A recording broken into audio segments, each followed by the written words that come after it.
本次大会备有中英文同步口译，如需借用口译机，请携带身份证件至报到处借用。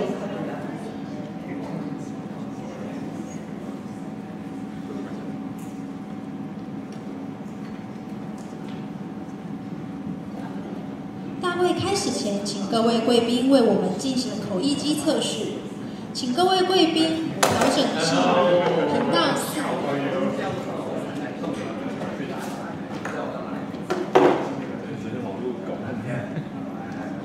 爆炸了！啊？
大会即将开始，现在进行口译机测试。是否有人有任何问题？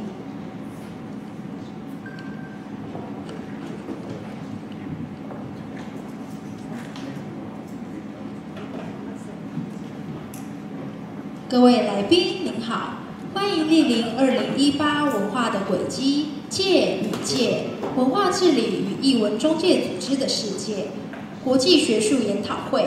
大会开始，有请主持人国立历史博物馆馆长廖新田馆长。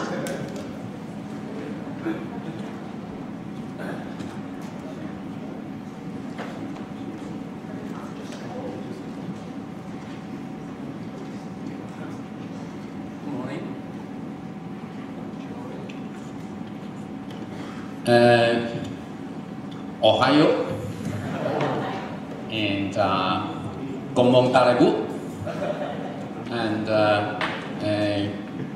what's it? Sawadika. Oh, I try to figure out how much good morning I can say. Okay.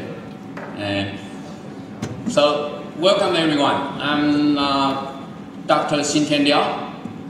I'm the Director General of National Museum of History, and as a matter of fact, I'm the co-founder. I'm the founder of the Graduate School of Art Management of Cultural Policy. I mean this graduate school. Professor Lai and I established this graduate school in 2006, I remember, and I have been more than 10 years, and this graduate school developed very well. I'm happy under the effort of Professor Liu. And so, yeah, we have a lot of international conference and panel that all get together in this graduate school, and we have a lot of good results and a conclusion to understand more about cultural policy at all aspects. And today, we are happy to have 3 discussions to talk about the Asian Network of Culture Intermediary, and this is a forum one. Well, for me, let me talk about my understanding. I'm not an expert of that, and I'm an art historian of Taiwanese art history. And 3 years ago, I established the Association of Taiwanese Art History, and I start to play a role of intermediary as well. And for the past 3 years, we have 150 members, and half of them are scholars, and we connect different kind of networking, especially domestically. So we have a small brochure. This is one of our achievements. Try to introduce a brief history of Taiwanese art, bilingual, and even though this is a simple production, but we have expected this simple production for more than 40 years. I mean, after the Second World War. Since I'm an art student, we haven't seen any such kind of international introduction about Taiwanese art history. And being the chairman of Taiwanese Art History Association, I decided to play such kind of in-betweenness, the role of in-betweenness. And so it is so important to play a role of intermediary in cultural policy. And well, in the past, we assumed that artists can do on their own thing, but as a matter of fact, it doesn't work. We need more and more people to play a very critical role in the middle, and that is how you guys here, and how you guys to help to strengthen the art world, the artistic networking. Okay, so we have 3 speakers. The first one is Diane Du, and that's and she is the General Advisor, the International Federation of Art Councils and the Cultural Agencies, and she is going to talk about the key global challenges for arts funding from a national perspective. Welcome and thank you.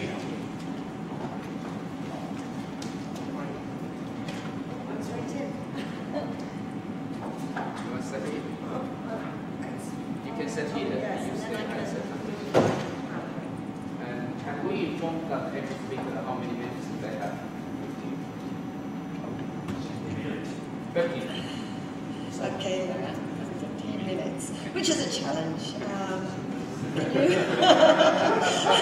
To talk about the key global challenges and observations of trends over the last kind of 30 years of working in cultural policy internationally, and without the PowerPoint either. So I'll just say that, like many others in cultural management, I have many hats. So as IFICA regional advisor, but also with the International Institute of Gastronomy, Culture, Arts and Tourism, also been a professor. And I've worked with many intergovernmental organizations, national governments, obviously with the arts councils, with local and regional authorities in cultural policy, and with many of the non-governmental organizations that are operating at an international level, such as international arts organizations like IETM or On the Move, and so on. So over the last 30 years, what I've observed and what I've seen, and we can't find my presentation, are many things. And there are many intermediaries. And so I'm going to start at the top and work down without a presentation. Intergovernmental organizations. There are many operating in the field of cultural policy, international cultural cooperation. And the motivations for this, you don't have my presentation?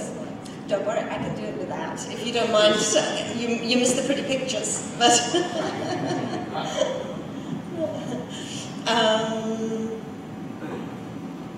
no worries. So, we're a family.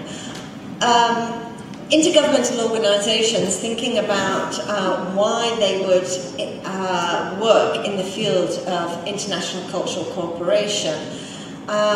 You might want to consider that. You might also want to consider which intergovernmental organizations your own country or countries are involved in.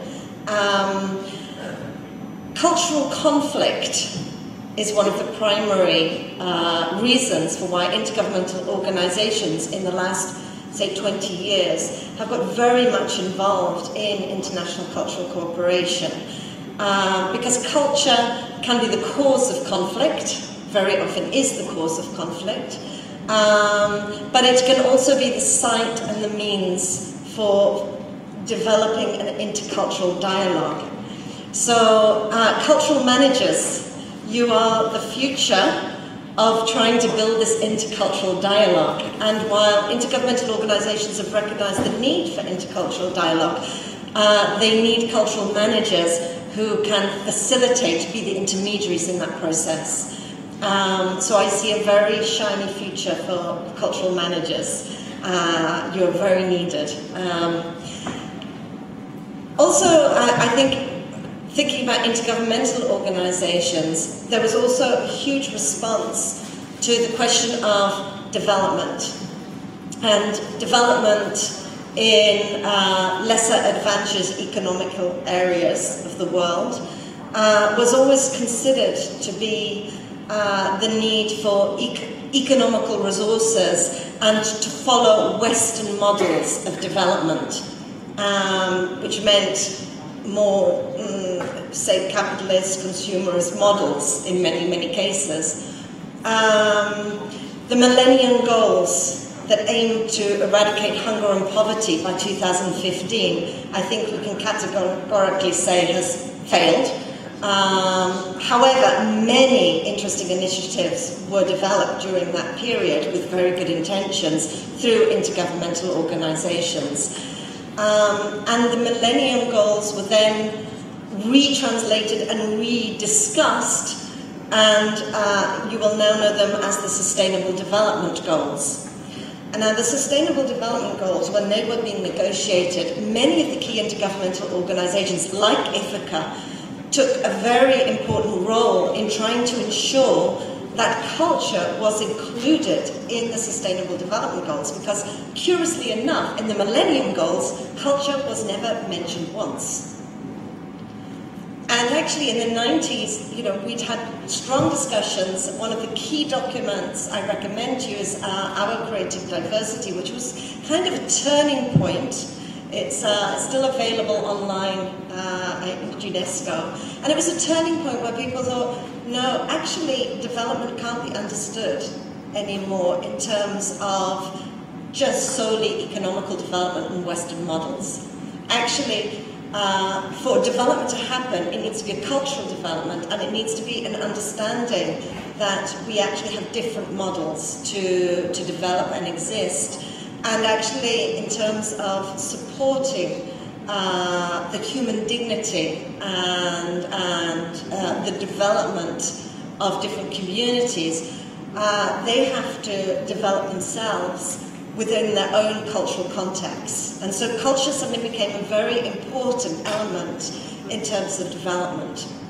And what we saw from that was the Convention for the Protection and the Promotion of the Diversity of Cultural Expressions, a very important convention, and I think still very little known and very little understood as to how you can hold your countries accountable to protect and promote your cultural diversity.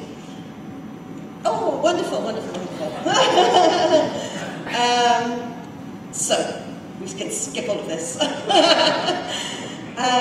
So here we are, the Convention for the Protection and the Promotion of Cultural Diversity. And from that came the idea that if a country or a community is not visible, then this is a problem. In marketing terms, if you're not visible, you don't exist. So the idea was formulated, Article 18 of the Convention, to form an international fund for cultural diversity. And that international fund, unfortunately, was voluntary.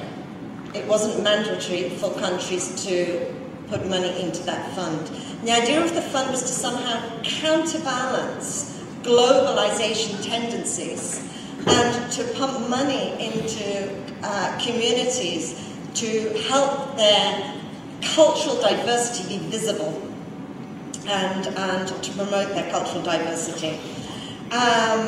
According to their website, since 2010 the fund only has had $7 million to distribute, which is a tenth of the annual budget of the London Opera House. So to put that in perspective, it's not much money.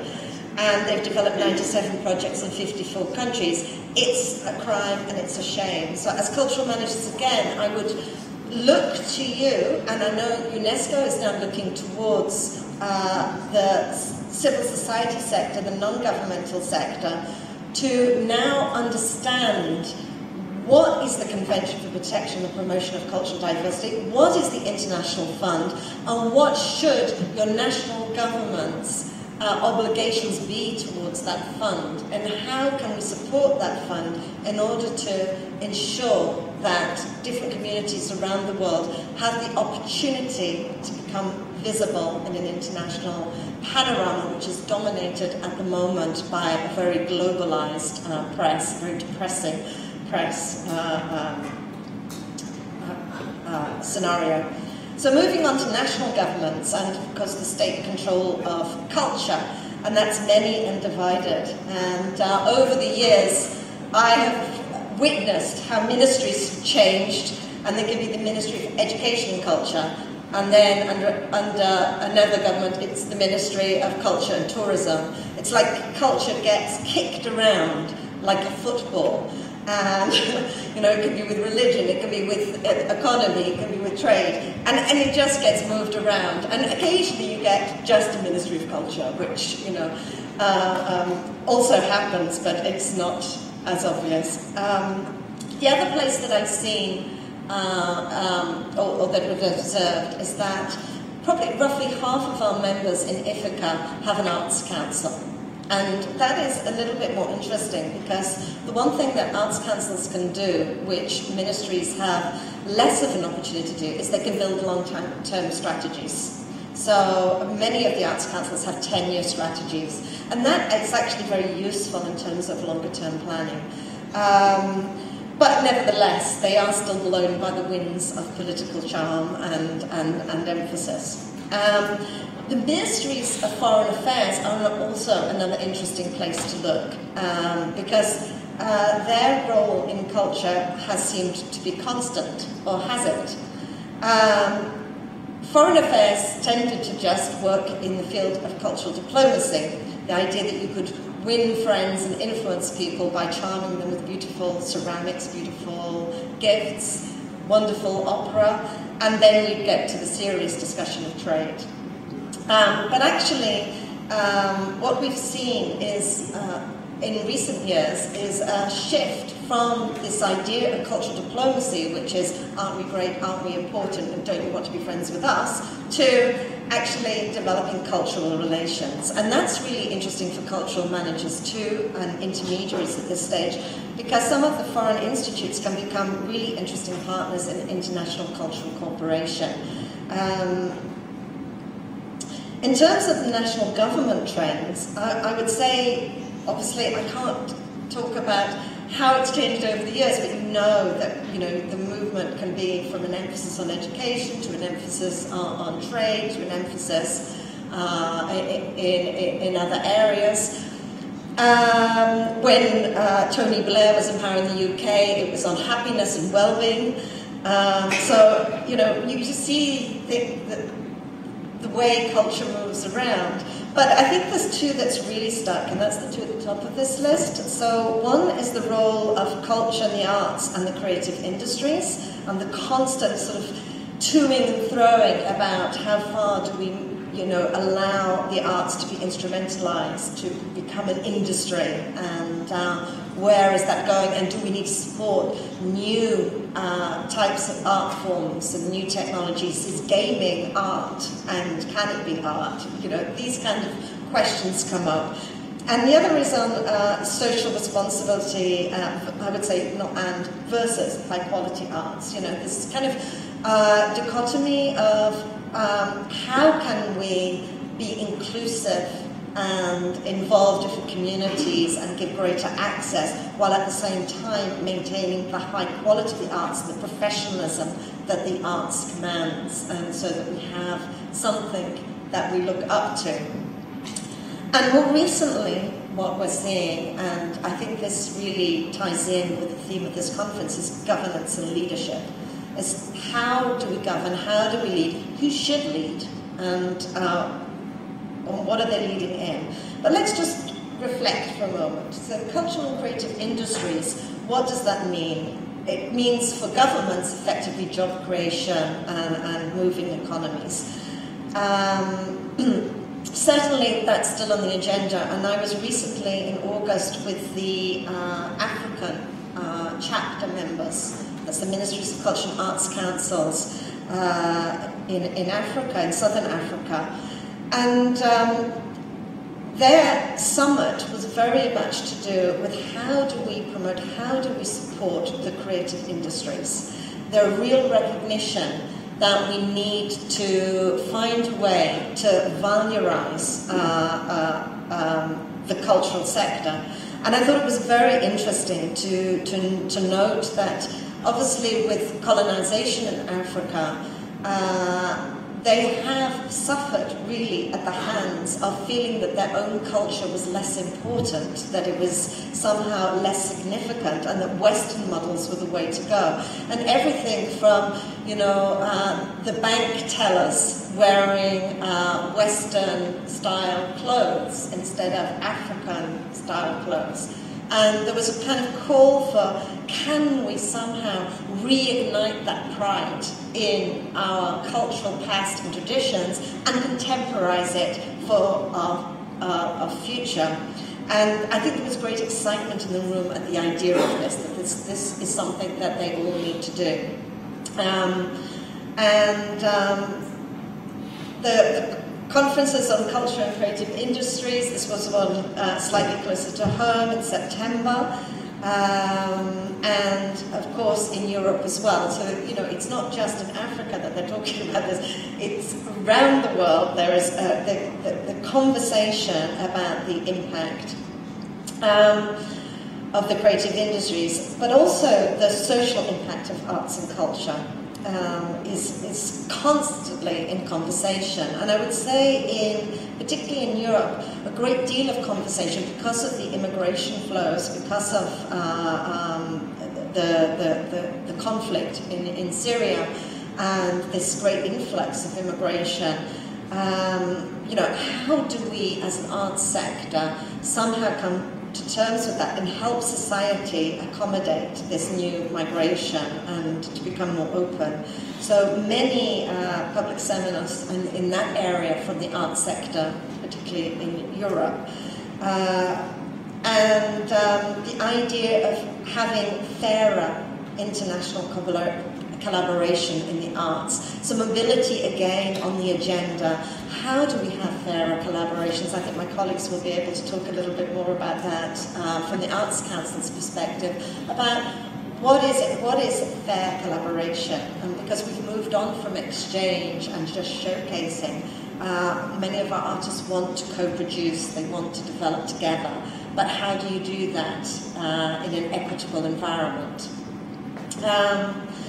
And then on the final point of governance, do we need a shift in power? And I thought this was very powerful. And it was only 3 weeks ago we met in Liverpool, hosted by Arts Council England, with the Arts Councils and Ministries of Culture in Europe.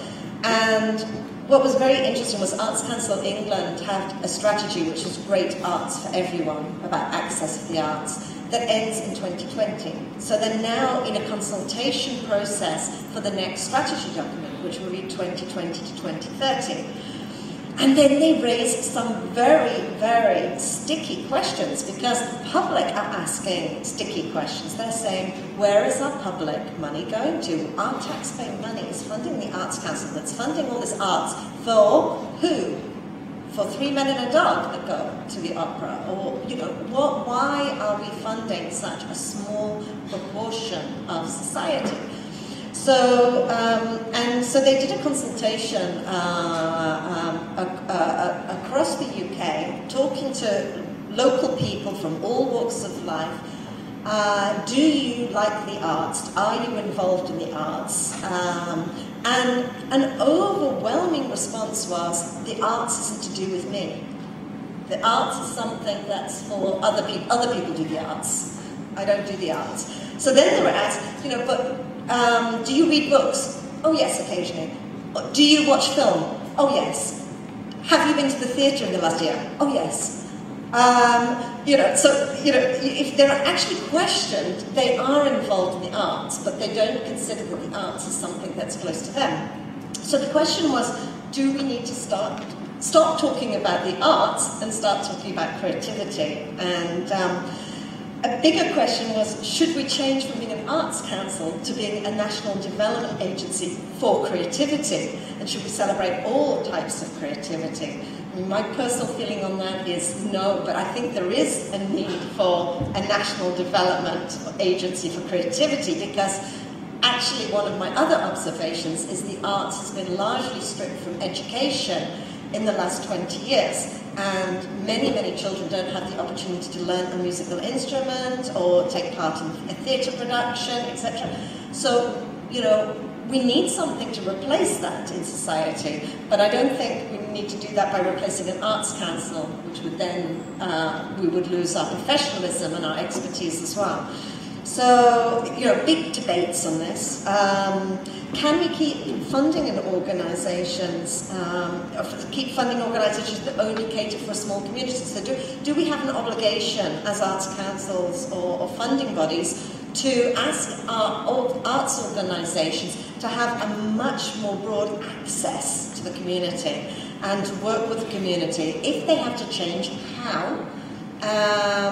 And another big question which will scare a lot of arts organisations, do we need to fund other organisations? And that came from the Sports Council, because when the London Olympics was taking place in 2012, the Sports Council recognised that they were only funding a sport for people who do sport anyway.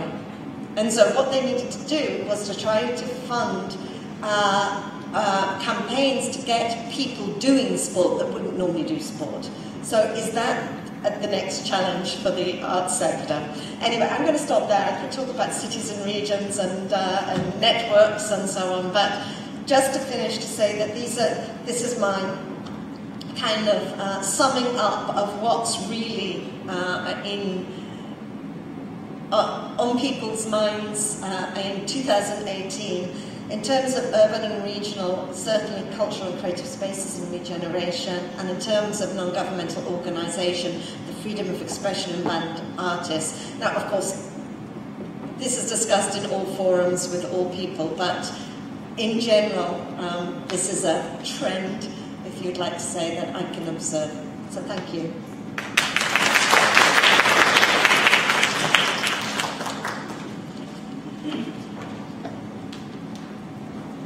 Questions first? Later. Should I start?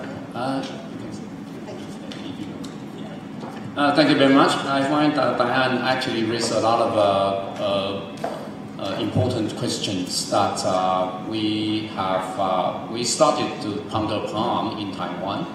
And as you know, perhaps some knows that the Ministry of Culture just finished a huge a forum of so-called cultural conference in last year, and a cultural policy forum, and we are going to have a brand new white paper of cultural policy in Taiwan very soon, and such kind of issues, as a matter of fact, I find out that touches on these issues as well, except the band artists.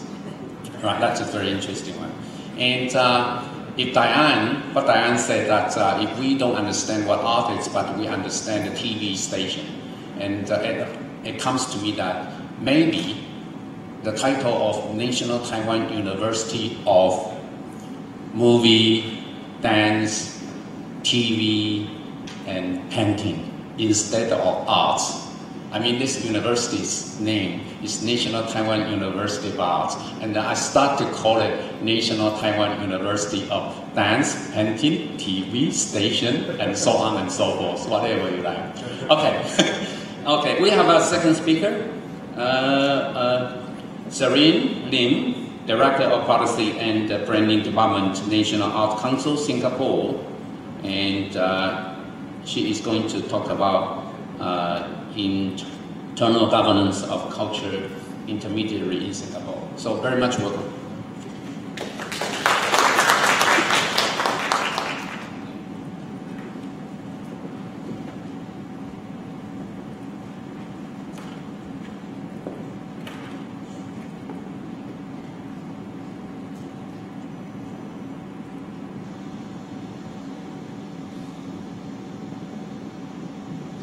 Okay.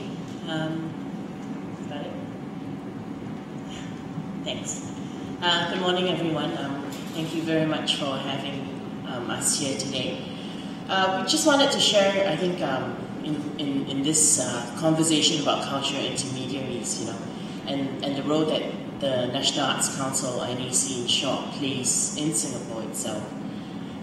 So it's probably important to kind of set the context of where the National Arts Council sits within the entire government structure for Singapore.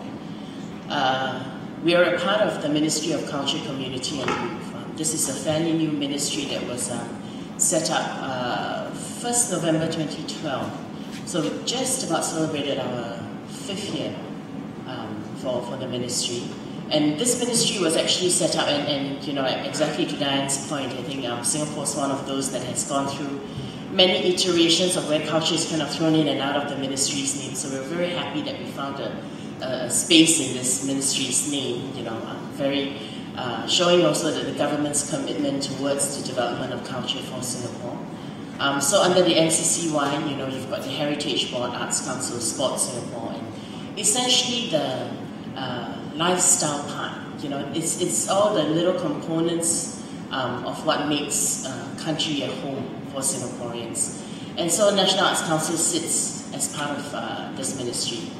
So essentially, of course, then we are a fully funded statutory board by the government. So a lot of, all of our work has to, in a way, fulfill up towards what the ministry is trying to achieve.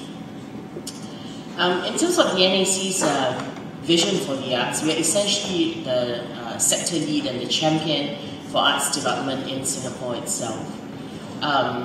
we've got 3 very specific objectives that we have to meet under the strategic thrust that you see there. One is about inspiring our people. So how do we see how Singaporeans are being empowered to present, to create and appreciate excellent art. So this is the part about arts excellence with our artists that we will continue to honor and to hold true to. The second thrust that you see is about connecting our communities.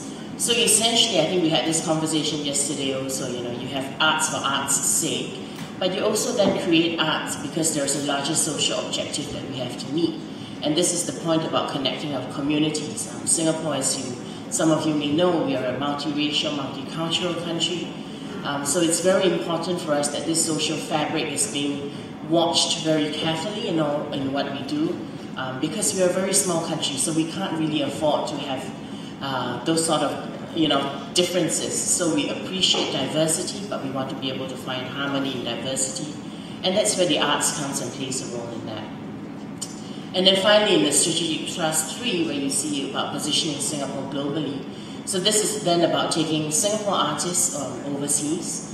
How do we get our artists, their work, being appreciated by our audiences, both at home and abroad. So for instance, like at the Venice Biennale, which is essentially the Olympics of the visual arts. Our artists will exhibit there once in every 2 years, and after that we want to be able to bring that home to Singapore so that Singaporeans are able to understand and also then, see what exactly it is that we're putting out on the world stage.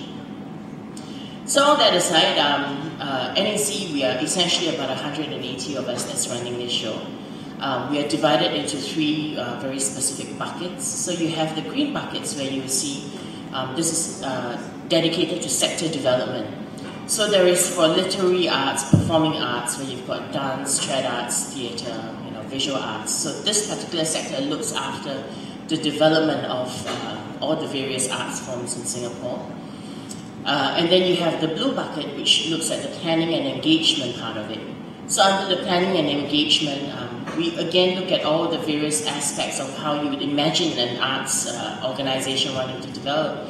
So you've got education and development, where we talk about capability development for our artists. So other than just creating art, what are the other areas which they need to develop their capabilities?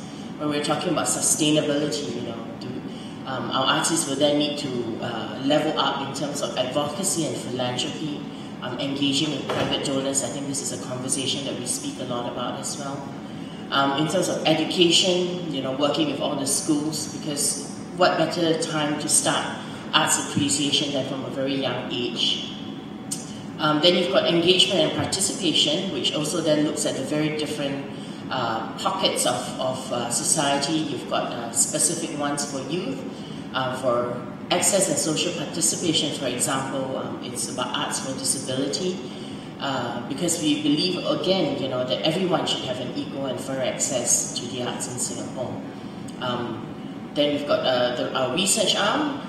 I think that speaks very well for itself. And the policy and planning arm, which is the one that I lead, where we look at strategic planning, which I will share a little bit about in terms of Singapore's direction for the next 5 years, which we've just launched in October actually, and of course international relations and communications. So with the NAC, there are strategic festival platforms that we run on pretty much, and it's an annual basis and quite very much ongoing. And essentially, we are doing this because these are areas in which where there is a gap that needs to be plugged. So NAC will come in where we don't have anyone else who's plugging this particular gap in Singapore. And so this is the things, these are some of the platforms that we have. I just want to highlight, I think, the last one that you see on the screen that's called Arts in Your Neighborhood.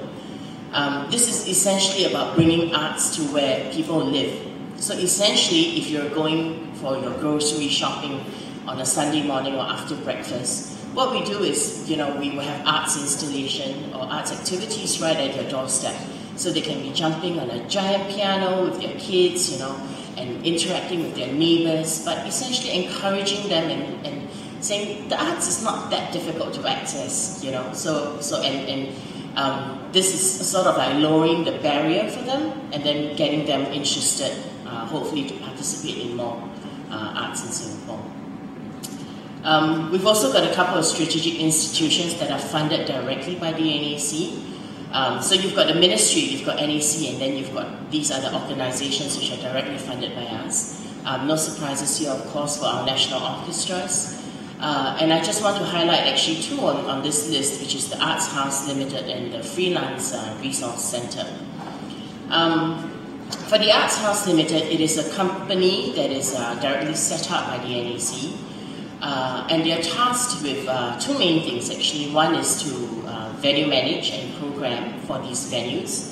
And the other is this thing called the Singapore International Festival of the Arts. If you're familiar with this, this is essentially Singapore's pinnacle performing arts platform.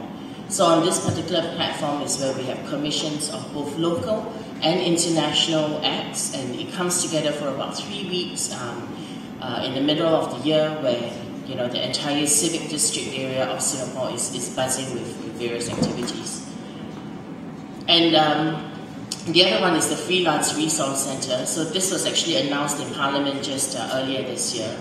And in Singapore, I think we recognize as well that there is a huge there's a huge number of freelancers within the arts sector. I think we are at about 50%, which is way higher than what the national average is. And with our artist freelancers, a lot of time they live on passion, but we all know that passion cannot feed you, cannot look after you. So we were saying that, let's have a freelance resource center where we're going to help you. We're going to help you to help yourself. So essentially, this is the essence of what this center is. They're going to get access to shared facilities, whether it's in terms of legal, whether it's in terms of administration, training programs, or even copyright issues, which sometimes they don't really care because they're just putting out their great art, right? So we want to make sure that they look after these kind of things so that when they're ready to buy a house, they've got money in the bank to be able to help them to do it.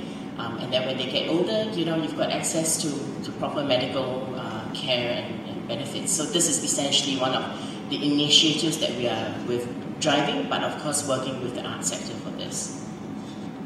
So all that aside, what's in it for the artists, right? I mean, everything was in it for the artists, but I think this is the crux of what it is. So this is direct funding that is being given to our artists. So that it comes in two buckets. The first, which you see, is the organizational development grants. The seed grant is for basically new players into the market who want to kickstart their programs and formalizing operations. And the major companies scheme are essentially companies which are more established and have proper rigor and established as well in their art forms. So they receive a part of quite a huge funding from NAC in terms of being able to operate their organization in essence. And I will speak a bit more about the three tracks later. And there's another pocket which is the project grants. So these project grants are available to both individual artists as well as groups. For international development, for example, if an artist wants to put out a work in Australia or come to Taiwan, they're able to apply for the Market and Audience Development Fund, which will enable them to be able to do that, or capability development, for instance, where you talk about residencies and such opportunities. This particular thing, which I think was introduced also very, very recently in the last 1.5 to 2 years, is where we kind of steered our more established groups to think a little bit more deliberately about what they're doing. I think all the companies kind of do one or the other. It's not just specific towards art making, but they also do bridging work in terms of catering for specific work that for specific demographics within Singapore.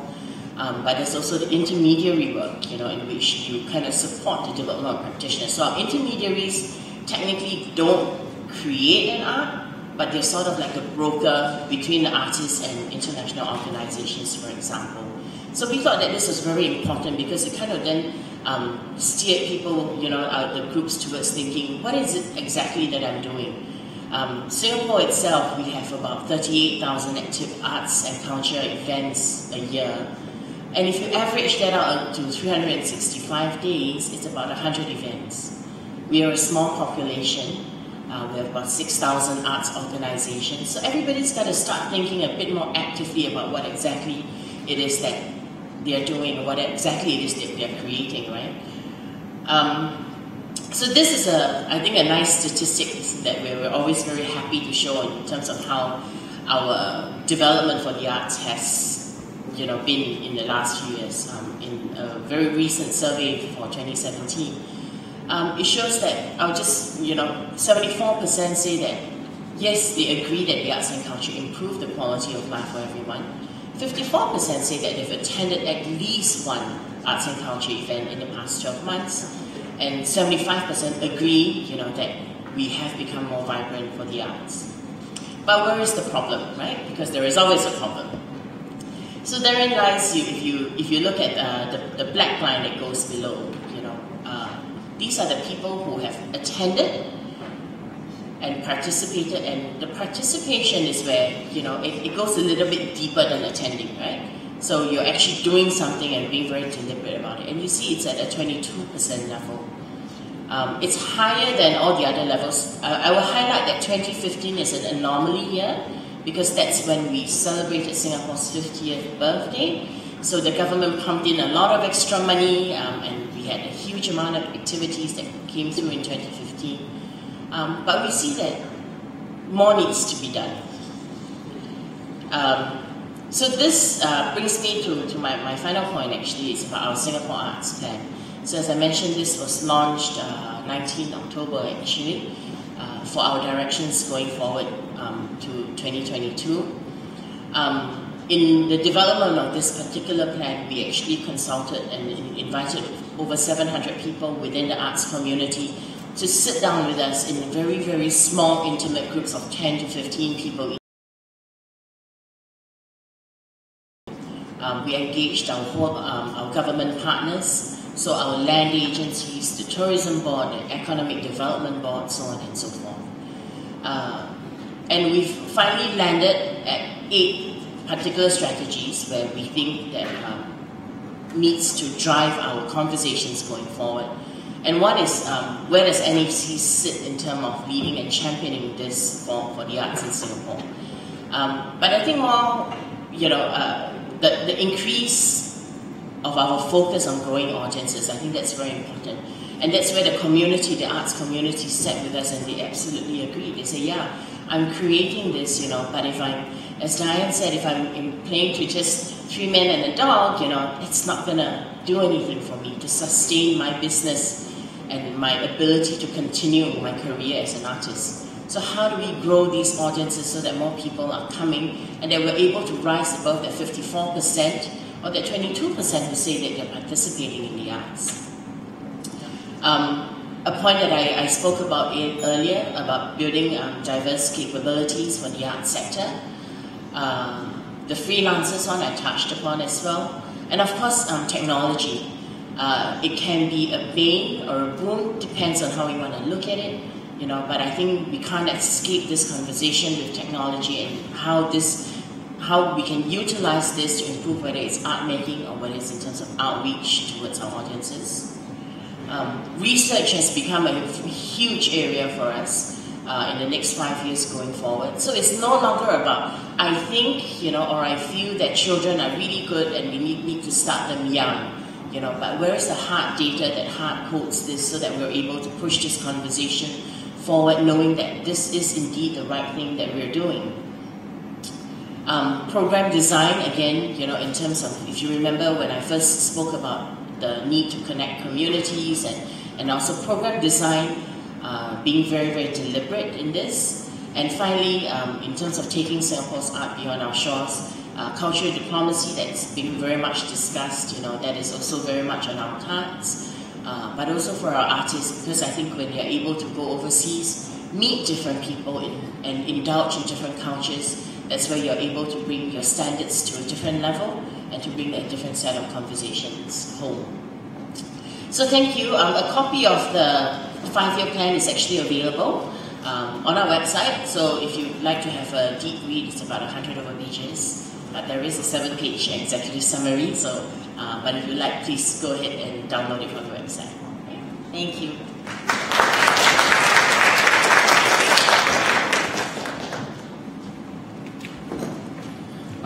Thank you very much, Serene. And she provided a very typical example of Singapore.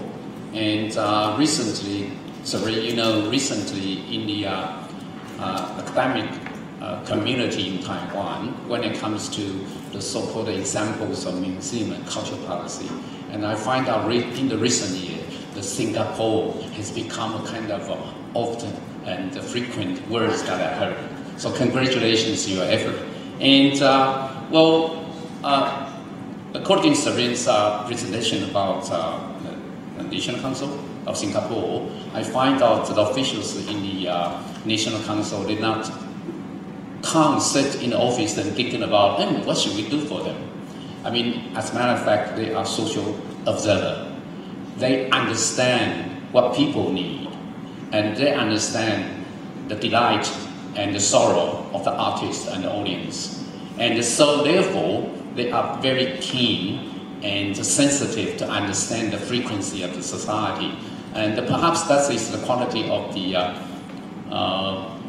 officers of our council or such kind of organization should have. Now we have a third presentation, Rosemary, and she is International Development Manager, North Asia, Australia Council for the Arts, and she is going to talk about a culture intermediary in an international context. So we have a national perspective, we have a specific example of Singapore, now we get to the international context. That is a very good flow.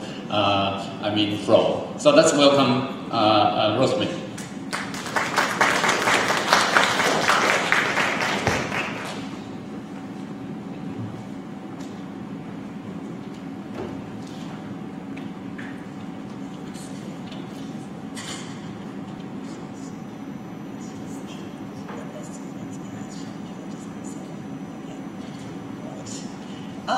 Thank you very much. It's great to be here today, and I'm looking forward to learning from my colleagues, and I'm going to first of all share some information with you about the international team at the Australian Council for the Arts.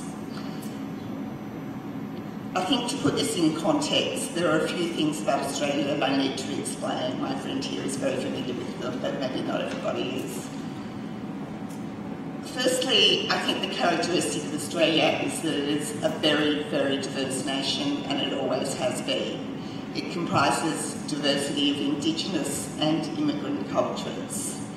The map you're looking at shows the number of Indigenous nations and language groups that were in Australia up until 1788, when it was colonised by Britain.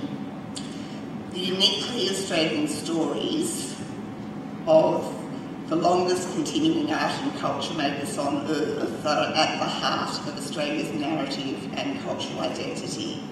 In 1788, there were approximately 350 different languages spoken, 350 nations, and today only 120 survive. There's sometimes dispute about the detail of the numbers, but these are the numbers I've gone with. So we need to look at and respect First Nations peoples, profound knowledge and deep connections to the land. It is transmitted and embodied in their language, art, dance, song, stories and ceremony. They're the custodians of a living artistic and cultural tradition embedded in 60,000 years of heritage and continuing practice. So First Nations arts are contemporary expressions of rich knowledge systems.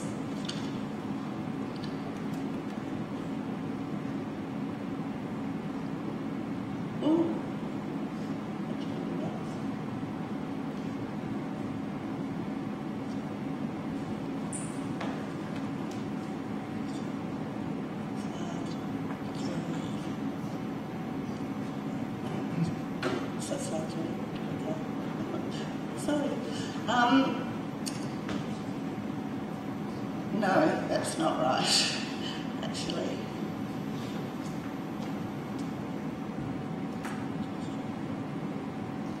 It's not right. Okay.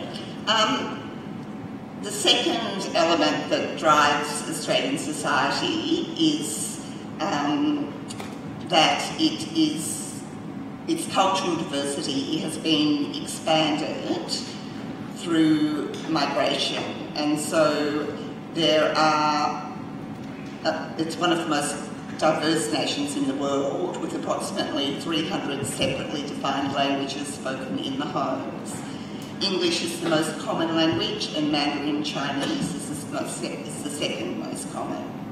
So while on the one hand it is home to the world's oldest continually living culture, it's also home to waves of Australians who have arrived more recently and identify with 270 ancestries. So the arts are important in this context too, because they can provide unique opportunities that go beyond day-to-day encounters for much deeper connections with one's own cultural roots, if you're an immigrant, and insights into the cultures of others.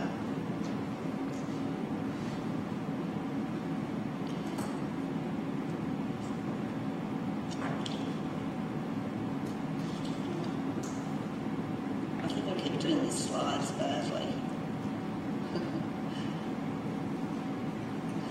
Okay. European colonisation, as I said, dates back to 1788, and in 1901, the 6 separate colonies on the continent agreed to unite and form the Commonwealth of Australia. So each state maintains its own government and parliament and law-making capacity. For matters affecting the whole of the nation, the federal government is responsible. In addition to the states, there are 2 territories administered by the federal government. Quite like Singapore, the Australia Council is a portfolio agency of the Ministry for the Arts. The legislation for its establishment dates back to 1975, with new legislation enacted in 2013. It's under this Act that the Australia Council now operates. So the Australia Council for the Arts is the Australian Government's principal arts funding and advisory body. The Council is the national advocate for the arts, and its purpose is to champion and invest in Australian arts and artists. This national leadership role is achieved by supporting and building Australia's arts ecology, and by fostering excellence in the arts and increasing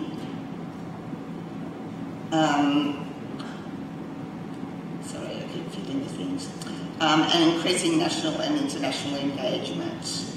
The Council's overarching outcome is to support Australian arts and arts organisations to create and present art that is accessed by audiences across Australia and abroad.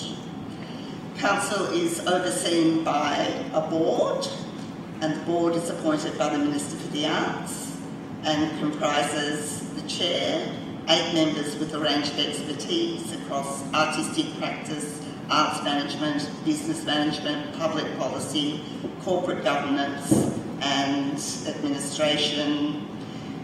Appointments are also based on regional considerations, because Australia is an enormous country, geographically, gender, multicultural and Indigenous participation. CEO is appointed by the board and is also a board member. Can I get this back? Sorry, kids. I need to go back to slide 6.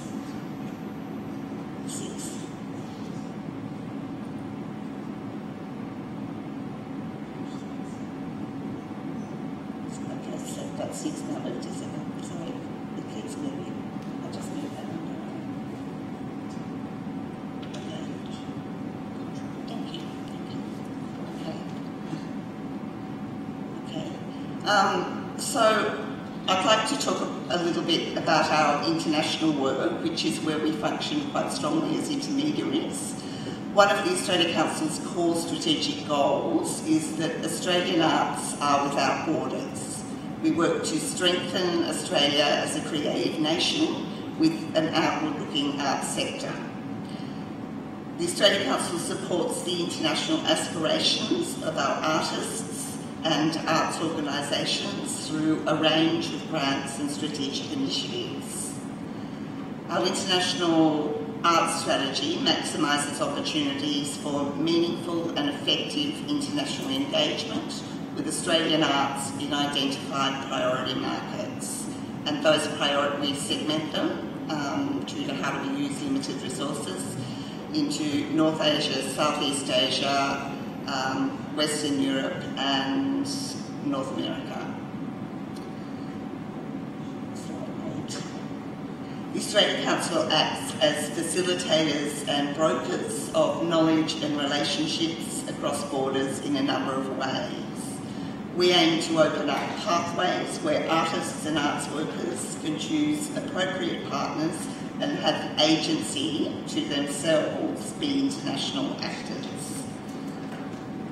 So we are seeking to empower artists and arts workers rather than to have a prescribed agenda that we want them to achieve.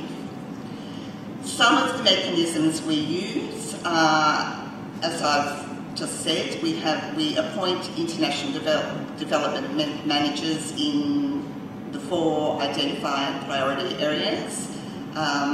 I am the International Development Manager for North Asia. I am based in Hong Kong. So International Development Managers are based in market, they're not based in Australia.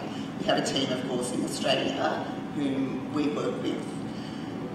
We run inbound programs, and these include invitations to curators, artistic directors, artists and producers to visit Australia to participate in platforms that run alongside key events. So examples of this are next month, the Asia Pacific Triennale that has been running now in Brisbane for 20 years will commence, and we will run a platform alongside that for international delegates to interact with both the artists and other actors.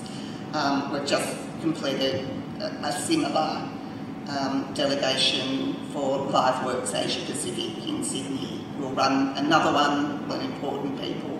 We want to facilitate the best conversations between artists and art workers and create the context for that. We run an Asia Pacific leadership program which incorporates the only country from North Asia that's actually engaged with that is mainland China. It is mainly countries from the Pacific and Indonesia and Southeast Asia. It began originally as a way of facilitating conversations with artists from poorer countries, but in that process many of those countries have actually become incredibly rich. And we support very strongly collaborative work. We also run an outbound program where we support artists and arts workers to attend meetings around the world. For example, here in Taiwan, we regularly send artists to the Asia Discovers Asia meeting, Tokyo Performing Arts meeting, Guangzhou Biennale. Next week I lead a group of publishers to the China Children's Book Fair and many others. We support an international residency program that provides about 20 residencies around the world, and many of these are exchange-based. We also support membership of multilateral organisations, for example, AND+, the Asian Network for Dance, the IETM in Europe, and a program that is happening now in Indonesia called ADPAM, which is for young producers to develop relationships with each other across the region. And we support, of course, exchange financially through a fund that we have, exchange and touring work that is the outcome of any of those initiatives. So there's some of our programs. The next couple of slides are simply outcomes, really, of these kind of programs we run. This is a slide of Australian choreographer Luke George and Singapore choreographer Daniel Koch. These two artists have worked together for 6 years. They're on to creating their second work while they're still continuing to tour their first work that they made together. And this is the kind of long-term engagement and relationship that we support quite strongly. Next slide. This is a collaboration by Australian choreographer Nick Power and Tiny Tunes in Cambodia that was produced in Phnom Penh and Darwin, Australia, and has subsequently toured to many cities around the world. For the past 30 years, Australia has hosted the Asia Pacific Triennial of Arts, and the next one opens on the 24th of November. So as a kind of case study example, I guess I'd like to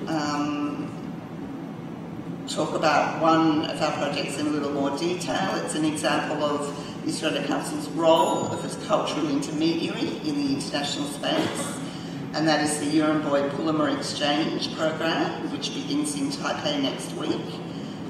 It is an exchange of programs between an Indigenous festival in Taipei, Pulima, and an Indigenous festival in Australia, Urimboy. Our work begins with research, both desk research and field research, and this project began in exactly that way. In 2015, I made a visit when I just moved into this role. I made a visit to Taiwan and met with a number of Indigenous artists and organisations. I was aware that there were many points in common, but also differences between the two countries with respect to Indigenous peoples. On return to Australia, I shared this information from my visit with First Nations artists, and they decided that it would be a good idea to start a residency exchange of producers.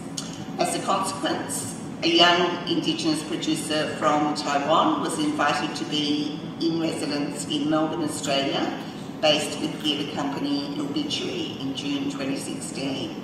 In November that same year, a producer from Obituary and director of the newly created Urimboy Festival travelled to Taiwan to meet with Indigenous artists.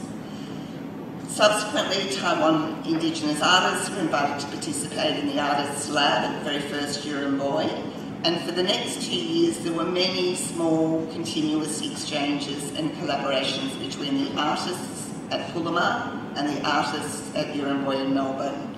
And so as an outcome they decided to support each other's festivals through a more significant exchange of work.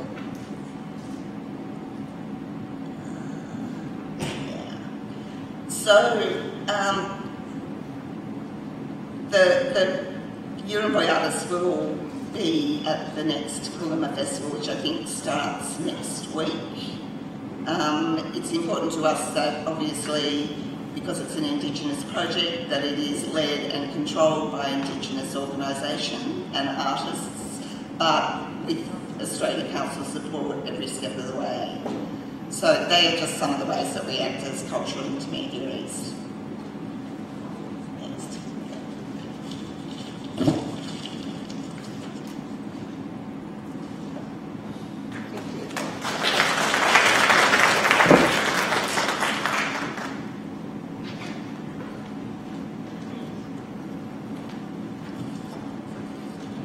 Well, Australia and Taiwan share a very common culture. We call it Austronesian culture.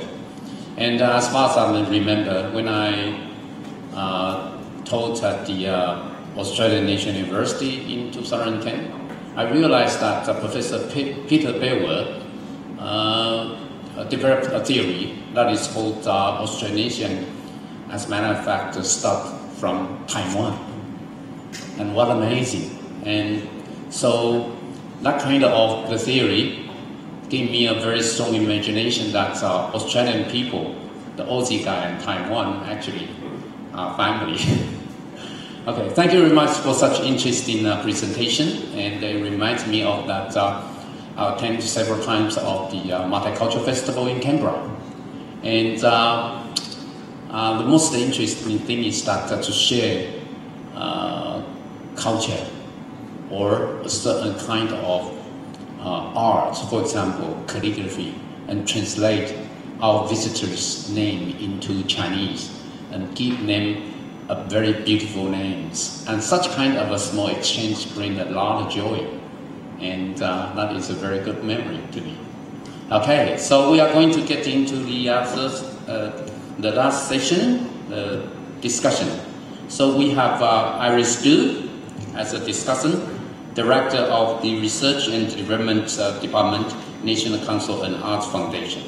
And please, all three presenters come up and discussant come here. Let's have a discussion, even though our time is very limited. Please.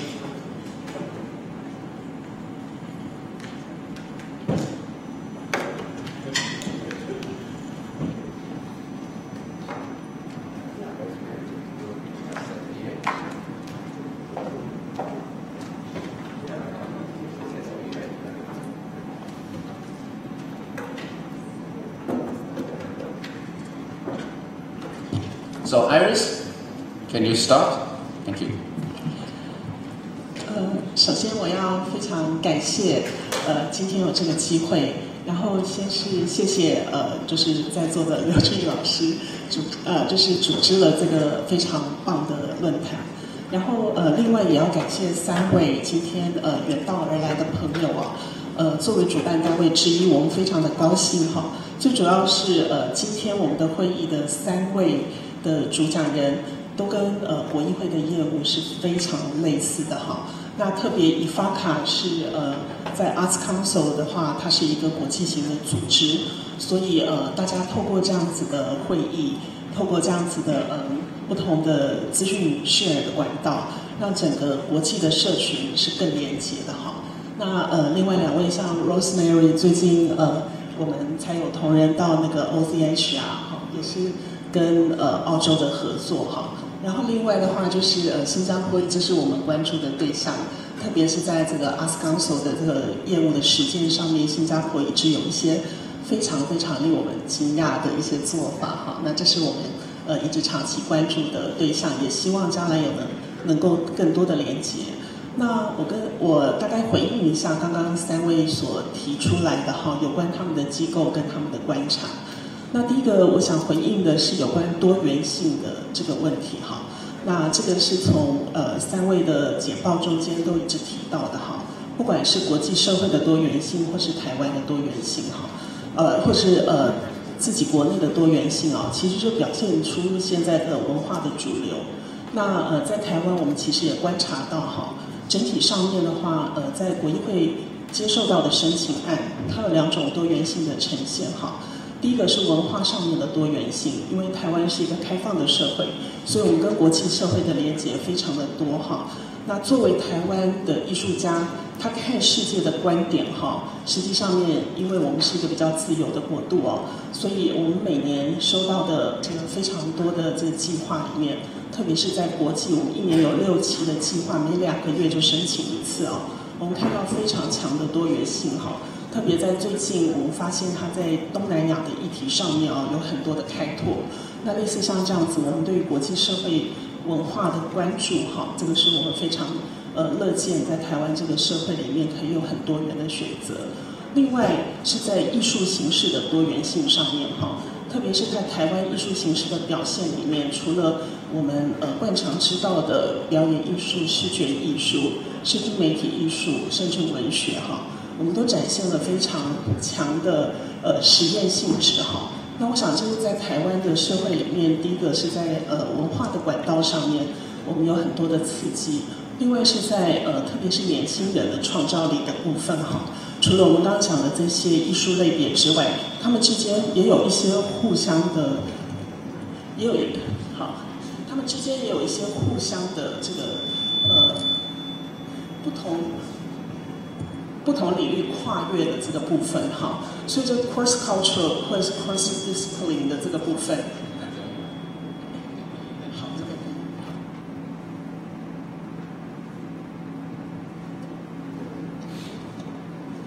这也让我们看到，台湾的艺术家哈，在这个部分的这个多元的这个部分哈，我想每一个组织哈，特别是 Arts Council 这个组织，在整体上面哈有一个非常特殊的地位。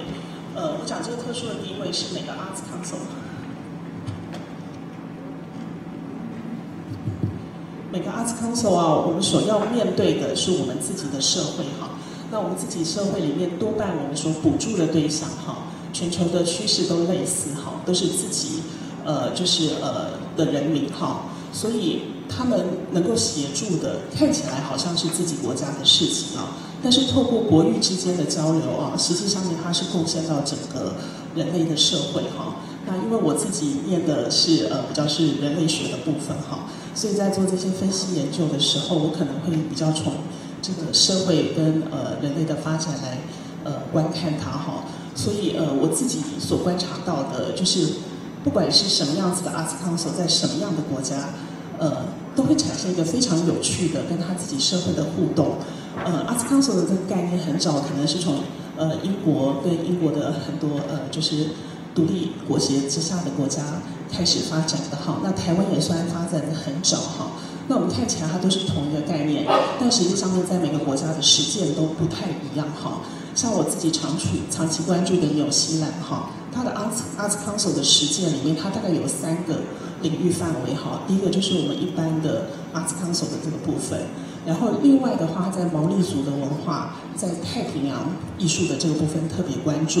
那今年他们也才发布了一个太平洋人民太平洋岛民艺术的这个部分，那也一样是回应他们整体上面的文化多样性，特别是刚刚讲的那个难民跟移民的这个在艺术的表现哈。那所以我想我们台湾的社会也是国艺会要积极面对跟回应到，尤其是在艺术文化的这个部分。那我刚刚听到的很大的启发哈，就是比如说像新加坡已经开始在进行了他们未来的计划哈，未来4年的计划。那一样的，我们看到英国的那个Arts Council 也开始在他们做未来10年的计划。那我想国艺会在这个部分，我们可能可以在持续的努力，要跟社会产生一些对话，也做一个比较长远的策略，这是也是我们希望未来我们可以做的事情。那我先回应到这里。好，OK， 谢谢 ，Thank you very much. And I'm wondering that you have any you want to say something more, or after listening to another 2 presentation, you want to say something more? Okay, so we are open for discussion. Any questions? 有什么问题？来，请最后。Thank you. My question is for Serene. Thank you for your presentation. I'm Ewan, PhD candidate from the University of London. I'm interested in the issue you mentioned about cultural rights and the accessibility of art for Singaporean. There's an interesting case happened in 2014 in Taiwan, which is the National Taiwan Museum invited and trained a group of migrant workers who mainly from Southeast Asia become a tour guide and speaking in their mother tongue. Considering that Singapore also has a great amount of migrant workers, do you have any related program in relation to the cultural rights for them?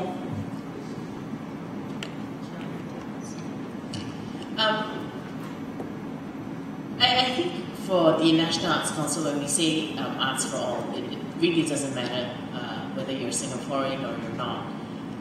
Essentially, we create very accessible programs. You know, if you want to participate, it doesn't stop you from being able to come forward to take part. We've got, for example, an entire list of public art spaces. For instance, you know, whether it's in the civic district or right at the doorsteps of where you live, where you can interact with and for you to enjoy. So we're not saying that, you know, my statistics are very specific to Singaporeans because of course as a government body, that's who I have to answer to in in terms of Singaporeans. But it doesn't mean that if you're not a Singaporean, then you don't have access to these. And these programs are really created with, you know, the very same mentality that it is. It's got high accessibility, very low barriers for them to enjoy. If they have time, you know, they want to go for a free concert in the park, in Botanic Gardens, for instance, where we have it, I think, once a month, where the orchestras will go and play, they're more than welcome. And they actually do, you know, on their off days where they will come together with their friends, you know, the other migrant workers, and they do. Well, cultural equality is very important to teach all of us in terms of the differences, in terms of equality, in terms of dialogue and communication. And being a new director of the National Museum of History, we are under renovation project for 3 years. And being the director, I have a dream. I'm going to invite, if I can, in 3 years, and when we open our National Museum, when the gate is open, I'm going to invite all so-called overseas laborers and workers to visit our museum. And I'm personally, being a director, will give every single tickets to every laborers, foreign laborers on the street to invite them to visit my museum. That is one of my dreams. Okay, any questions? Please. My name is Okuma, ex-Norway. And could I ask to please sit down. Could I ask one question to... 小熊先生，坐下来没关系 ，relax. Okay, thank you so much. You talked very in straightforward manner, so I understand very well. And one question, you refer to a word of high-level culture. When you say that, what is the relation to opposite word? I wonder if we include, for instance, pop culture, such things, but you are separate. It looks like it sounds separate. Could you please explain? Actually, it's not my separation at all, but it is a debate that's questioned by many people, particularly in all walks of society, where they say, this is not my arts, this is for the elite, this is not mine.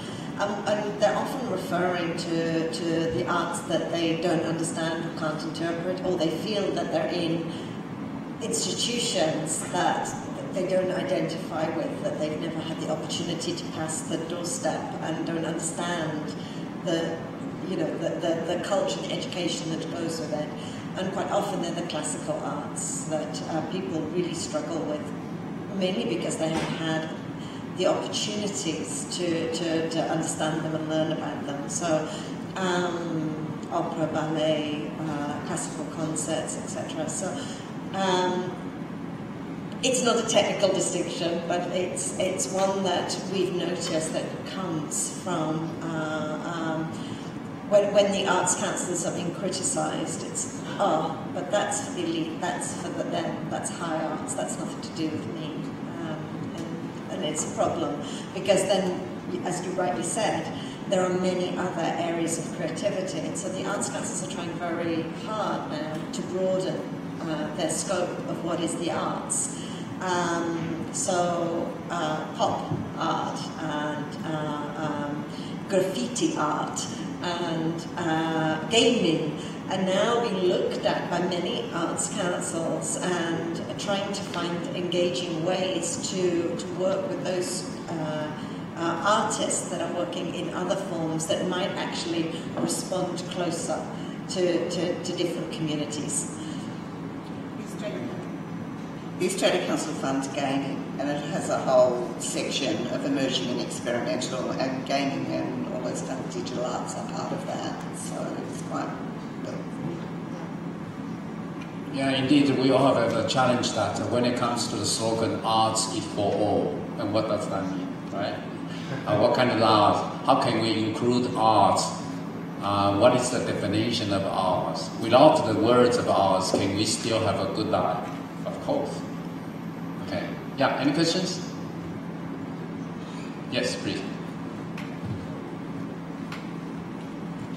大家好，我有2个问题。我是来自湄公河文化中心的统筹李慧珍。那目前自己的组织正在进行的是湄公河、台湾还有东南亚区域的文化工作者的一个支持的那个网络。那我想请问2位讲者，如果时间够的话，一位是那个答案，就是你提到了关于种种的一些文化现象的观点，所以对于许多的艺术经理人来讲，你提到了一个非常正面的观点哦，他们可能会有一个闪亮而充满希望的那个职业生涯哈。那不晓得你有没有一点怎么样的建议或者是经验，就是比较实务操作上面，当这些经理人他如何能够把自己的一些想法，如果有一些人他已经了解了这一点，他把自己的想法能不能跟在决策的policy makers 或者是一些 governmental sectors 能够有一些比较积极而有效的对话，就是比较 hands on 的 practice。不知道你有没有一些建议或者是一些经验可以稍微分享一下。那另外 Serene， 谢谢你提到了一个非常令人期待哈，我跟那个杜小姐一样非常期待，对你们都非常的期待，很有趣。就是你提到一个 freelance 的一个 program， 那我知道你写 upcoming 可能正在规划中，还没有一个完整的document down， 但是不知道有没有可能可以稍微多谈一下，因为关于 freelance 他怎么样能够在自己的职业生涯上面能够长久稳定，能够做得更好，这个讨论在台湾也非常的活络，但是从来几乎没有办法得到任何一个可能的回应，或者是更进阶的讨论。那我相信是困难，但也看起来你们已经进行到一个状态。不晓得能不能花一点点时间稍微谈一下可能的架构，或者是大概怎么样的方式的进行？谢谢。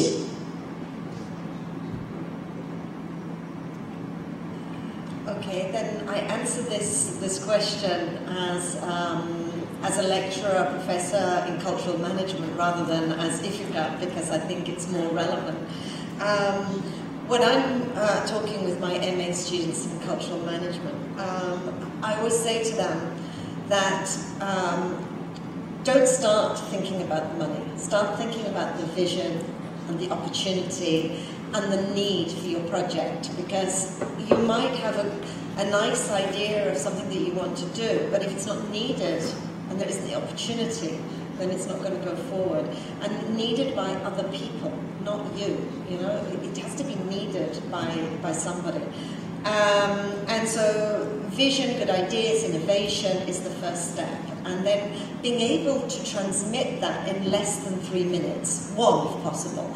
Because sometimes you don't have the opportunity to talk to possible funders or possible partners for very long. You've got to capture their hearts and imaginations in the very first 30 seconds. And then they'll give you more time. And then the second thing is that you, as cultural managers, you will learn that you have to forge many partnerships. And I always say this to my students, is that starting out is very, very hard. As a cultural manager, nobody knows you, you have no credibility, you don't have a track record. So what you need to do is forge partnerships with people who can give you that credibility. Make alliances, and it doesn't have to be just in the cultural sector, look outside the cultural sector as well. Your project, who does it connect with? Who shares your same vision? Who shares your same aims? Can you make a partnership with them? Because once you have the credibility on your side, it might not be the resources straight away, but once you have the credibility on your side, it's easier then to look for the resources and to move forward. And learn the language of others. So we talk in very artistic and cultural terms, and we're very, very happy about that. But actually, many other sectors don't understand that terminology. So learn their terminology and understand where you connect, where you can make that connection. And that's where intermediaries really work, is when they can make those connections. Yes, indeed. Having trust or established trust is more important than finding money. Okay, so next.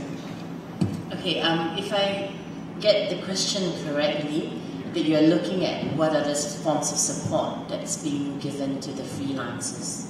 Is that accurate? Yeah? Okay. This freelance resource center has been a work in the making for, I think, slightly over a year now. and where we are trying to really size up what is required. So as part of this whole setup for our efforts towards the freelancers, again, this is not done by the government in silos. It is done really in very much consultation with the freelance community itself. So where NAC is involved and the ministry as well, so we have our politicians who have engaged very directly with the freelancers to hear them out. What exactly is it that they need? What are the gaps that has to be filled? You know, and how we can make this really a very meaningful effort for the arts industry itself. As I mentioned just now, we have a fairly high number of freelancers compared to the rest of the freelancers. I think the national average is about 10% of freelance workers. Within the arts sector itself, we are about 50%, right? So essentially about half of what we have in the sector are actually freelancers.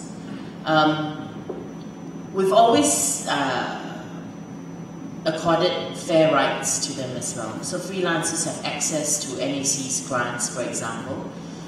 So if they are keen to do capability development programs, you know, residencies or training, they're always available.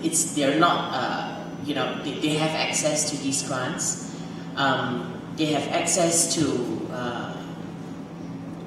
and with this particular platform for the Freelancers Resource Center, we hope for this to be a network for them, right? So they don't exist on their own, but they know that they have a network for them to be able to rely on, and that sort of a network to train together, to grow together as a pool of freelancers.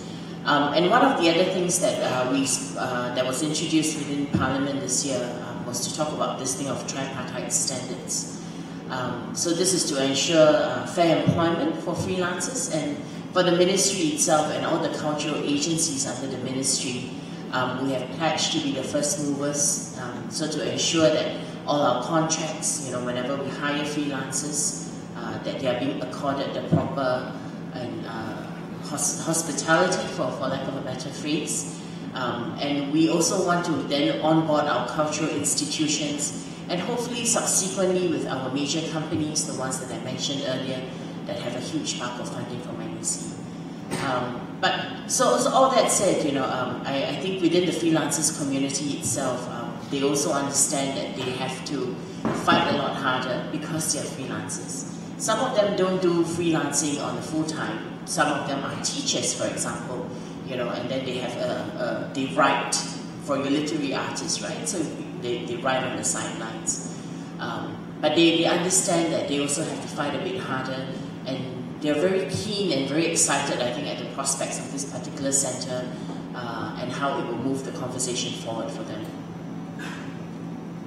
Okay, time is up, but I would like to give 2 more minutes to Iris. As far as I'm concerned, the National Culture and Arts Foundation has a project that got my attention years ago, which is called Nomad Project for Writers.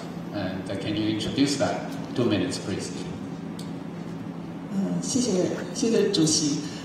刚刚老师有跟我提到，就是说他认为国议会有一个案子哈，可能不是直接回答那个慧珍的问题哈，可是我们对于年轻人跟就是 freelancer， 我们有一个计划，那个计划叫海外艺游哈。那这个计划提供给年轻人一个开眼界的机会哈，在35岁以下的年轻人可以自己做他自己的计划哈，那到不同的国家他自己关注的领域里面哈，那每年我们甄选，然后根据计划跟实际上面他要去的这个地方回应台湾社会的需求哈，有诸多的考量，然后我们支持这个年轻人到外面去看一看，在艺术领域这个部分看一看哈。那这几年我们很几个特别的例子哈，比如说像有年轻人他到英国哈去看共融艺术，大家知道台湾现在面临老龄社会，今年我们正式进入了高龄社会哈，所以这个议题它其实对台湾现在目前的社会里面可能会有很大的启发。那国议会也在推动，刚好就有一个年轻人的计划，他到英国去看看他们在共融艺术这边的发展哈。那今年也有另外一个非常有趣的计划，他自己本身是原住民哈，然后他到纽西兰哈去看纽西兰的会所。那就是毛利族人的会所哈。所以从这个个人自己提案，然后个人探索的这个过程中间呢，可能他可以做到自己未来想做的事情的第一步哈。那另外，老师我再做一个小小的广告哈。从明年开始哈，我们很感谢文化部原来提供的这个有关法律咨询的这个服务，会转到国议会这边来进行哈。所以从明年开始呢，我们会规划一系列的哈有关法律这方面的课程跟服务。我们也很欢迎工协会哈来跟我们提案，这个办理我们希望是能够切实的服务你们的需要哈。所以我们也知道不同的工协会团体，他们的会员可能有不同的需求哈，所以我们可以做一些客制化的，邀请律师来做讲座哈。那也是提供这个免费咨询的服务，如果遭遇到任何法律上的问题哈，可以有第一步的咨询。那这是国议会明年会开办，明年年初大概4、5月会开办的工作哈。所以我们也希望提供这个 freelancer 在这个方面有足够的支持，谢谢。Okay, thank you very much.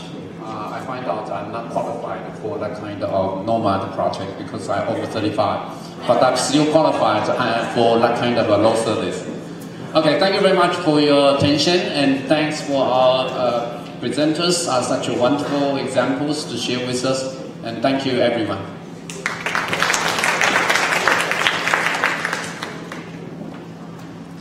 接下来为中场休息时间，场次5之1亚洲艺文中介组织论坛2与场次5之2学术论文发表，分别于国际会议厅与演讲厅举行。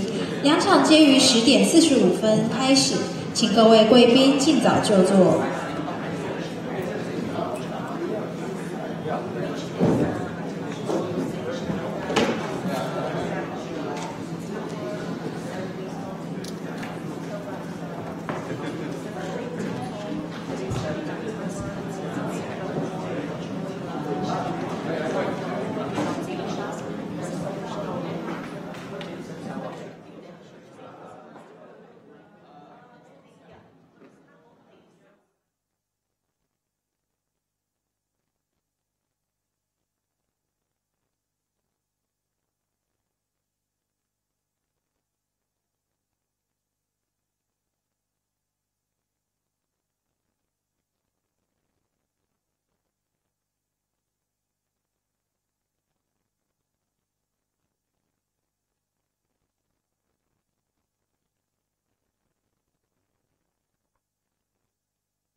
2。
欢迎回到2018文化的轨迹，界与界文化治理与艺文中介组织的世界国际学术研讨会场次5之1，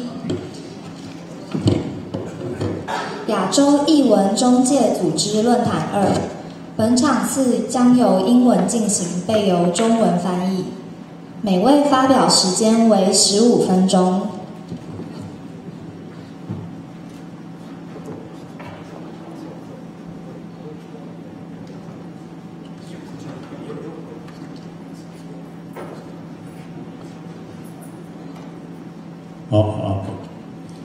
I hope we're all here, and it's time for us to start session 5. And good morning, everyone. I'd like to welcome you all, and thank you for coming. Today is a very fine day. First of all, let me introduce myself briefly. My name is Akira Oguma. Akira means rising sun. That's why today is a fine day. And Oguma means a small bear. Small bear. So that since my childhood days, people calls me Kuma-chan, little bear. This is my nickname. I used to work for the Japan Foundation for many days. After retirement, I became, university teacher because I was so much interested to train younger generation, so that I taught for 10 years, and this spring I retired. So now I'm living my third life as a completely free. So I'm enjoying a very free and easy life. After a long struggle, I got this freedom, and today I'm going to moderate this session 5, but I'm very happy because I have lots of friends here at the University of Art, and I have lots of friends at Tanzan University because 2015 I was a visiting scholar to that university, making a research on Taiwan cultural policy. I thought this policy was made by the first minister long intern, but actually not. Chanjinan Shinshan. He was the founder of this, cultural policy. Very interesting, very independent. So I love to make a research, and I love, my people in Taiwan. So that today I'm very happy. One of the happiest men here. Okay, and now we are here today to talk about the role of cultural intermediaries in East Asian countries, such as Japan and Korea and Taiwan. And with the hope, as cultural intermediaries, each speaker will talk about their experience on its international cultural exchange and talk about its internal governance and relations with the government, private sectors, and individuals. This is a topic we are going to talk.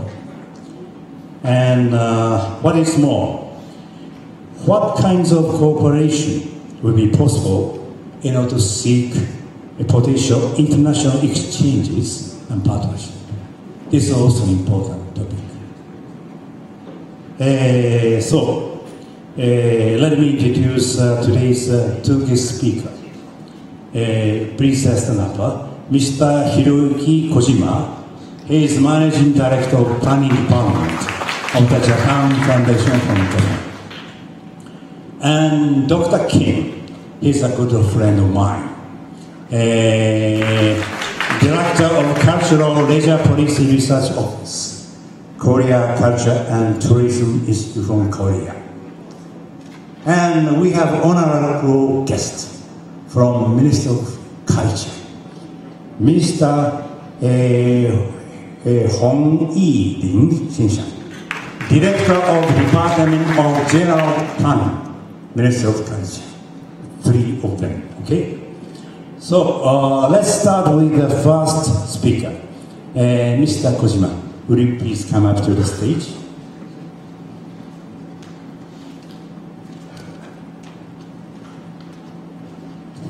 His title is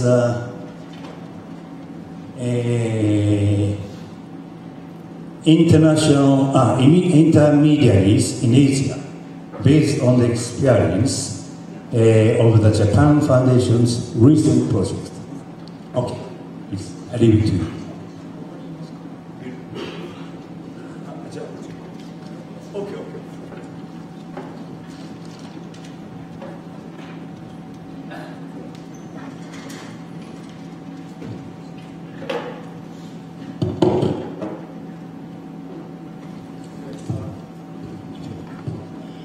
Good morning, everyone. Thank you very much for introduction. Today I'd like to introduce the activities of the Japan Foundation. And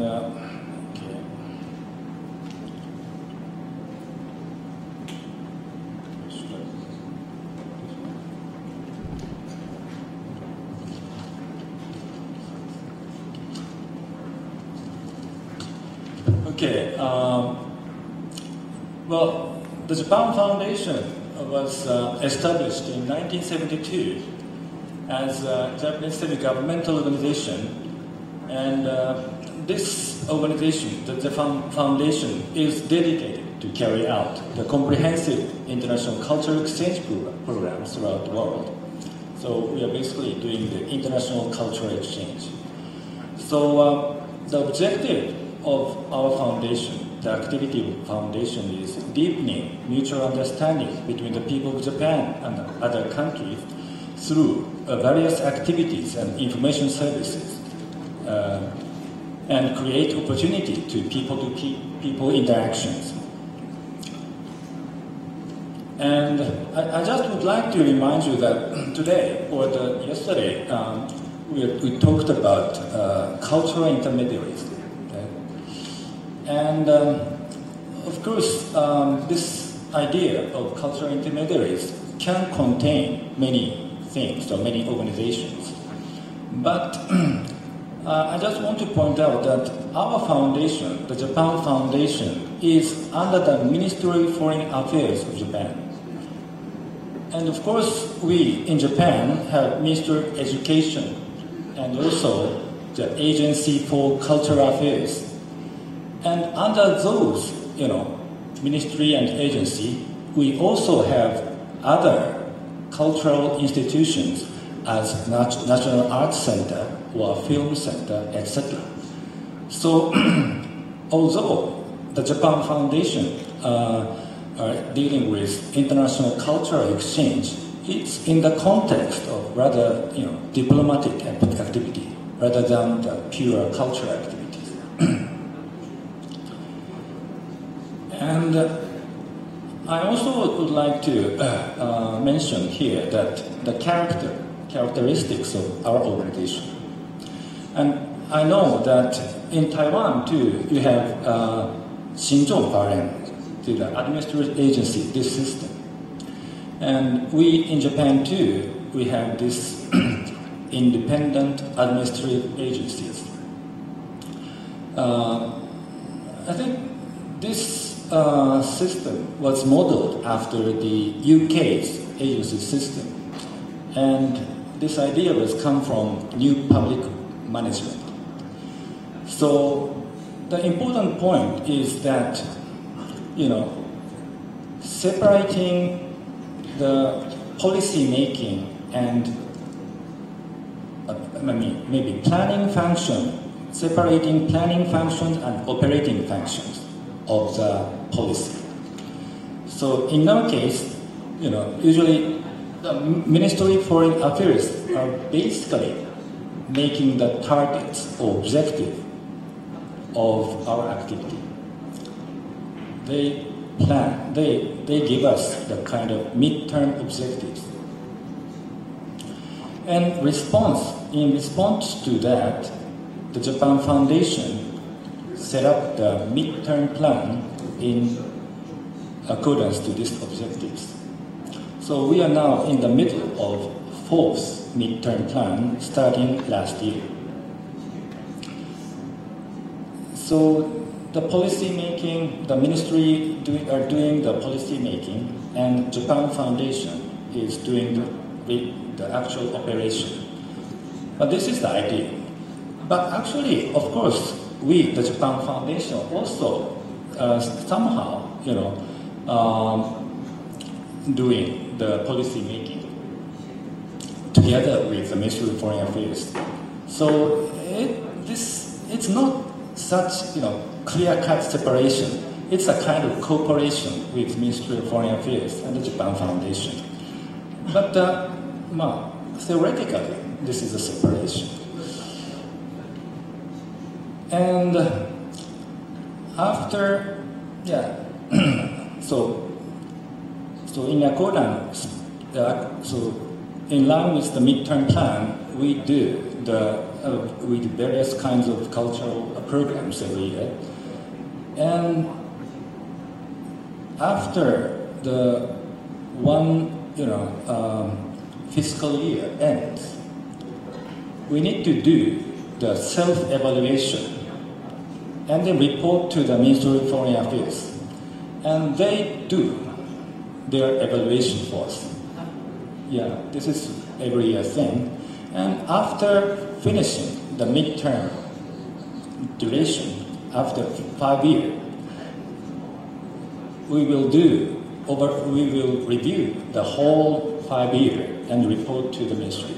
And then they will give us the kind of scorecard for the past 5 years. But this is the system of the independent administrative agency. So the idea, why do we need to separate these two functions? So of course, the Japan Foundation or independent administrative institutions are a part of the government in broad sense. But the rules, the different rules are applied to the independent administrative agencies in regards to the usage of budget or hiring personnel, etc. So we are somehow more freedom or free hand to operate by ourselves. So, rather than just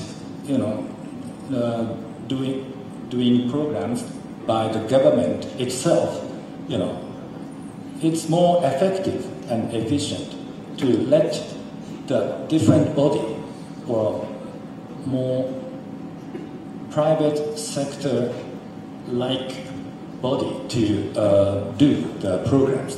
This is more efficient, effective. So that's why this system was introduced in Japan in year 2001. And now that more than 80 independent administrative agencies in Japan. Those include the museums and some research institutes, etc. Okay, so now I talk about the budget of the Japan Foundation. Roughly speaking, there are three major sources of income of our foundation. The first is government subsidies for operational expenses. This comes from the government every year. And the second source is the investment revenue. As the name of our foundation shows, the Japan Foundation. So we have the endowment from the government. And we invest in, for example, governmental bond to use this endowment money. So we get return every year. That's the investment revenue. And the third is a donation from the private sector. So we get a donation from the companies as well as individuals.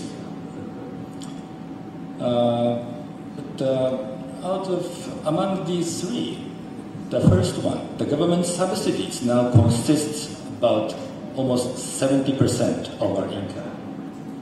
So that's the main source of our activity. Okay, and below you see the two pie graphs. The left side is the field of activity. I will explain later more in detail, but we have three major fields of our activity. One is arts and culture, and the second is Japanese language education, and the third is academic style exchange programs. So in this year, in fiscal year 2016, about 30% of our budget was used for arts and 24% to Japanese language education. But the portion of the ratio for budget for Japanese language education is increasing these days. And the Japanese Studies and Intellectual Exchange, the academic style exchange, account for about 20% or so. And the right side is the ratio of the programs for by region. So East Asia and Southeast Asia, Asia consists of about 25 or 27%. And North America, 9%. And Western Europe, 9%. And Eastern Europe, 5%. So our three major priority area is Asia, North America, and Europe. These are our three major activity areas.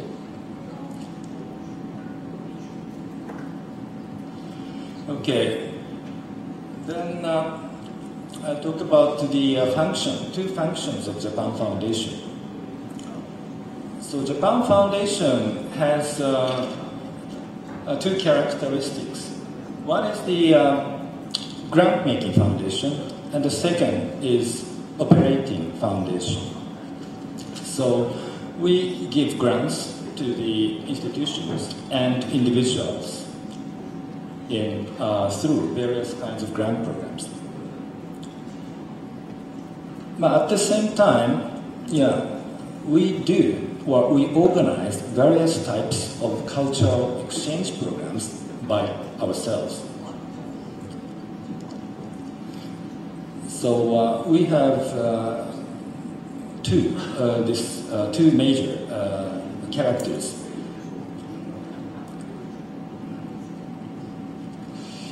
And then, talking about the fields of activity, as I said, that we have three areas of activities. One is art-related exchange program. So we dispatch Japanese artists abroad to perform in the foreign public, or we organize visual arts exhibition in museum in foreign countries. Sometimes we support the co-production of artists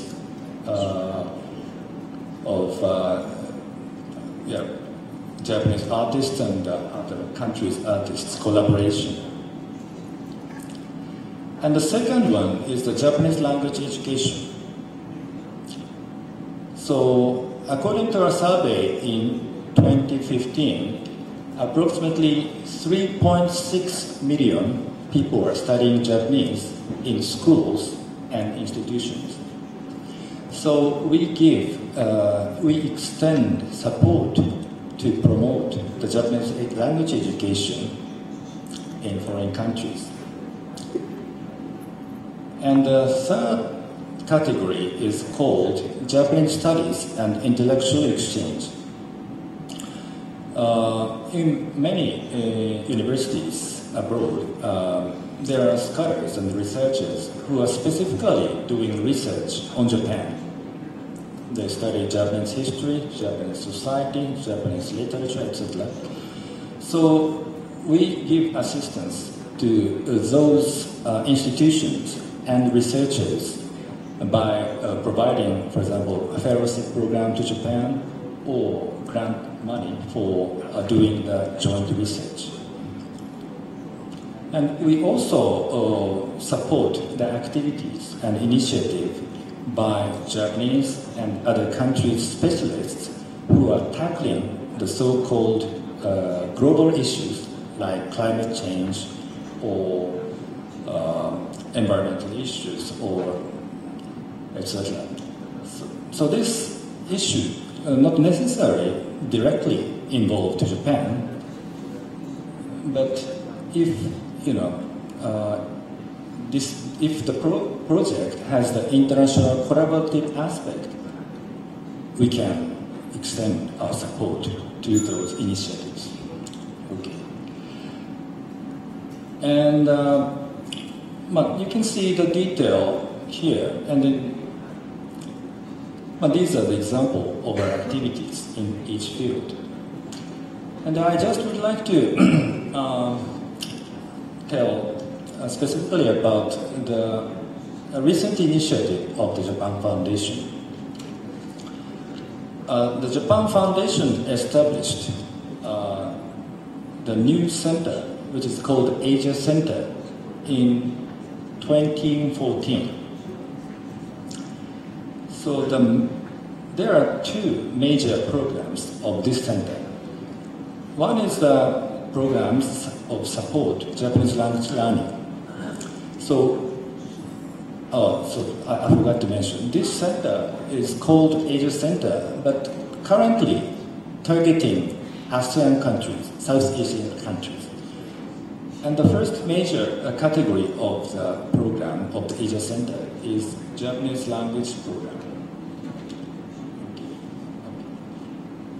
So we dispatch Japanese volunteers to secondary school, junior high school of Southeast Asian countries to teach Japanese together with local teachers. At the same time, these volunteers are encouraged to do the kind of cultural exchange programs for wider public. So from year 2014 up to 2020, in this 7-year period, we are planning to dispatch about 3,000 volunteers to these 3 ASEAN countries. And the second category of the Asia Center programs is two-way arts and cultural exchange programs.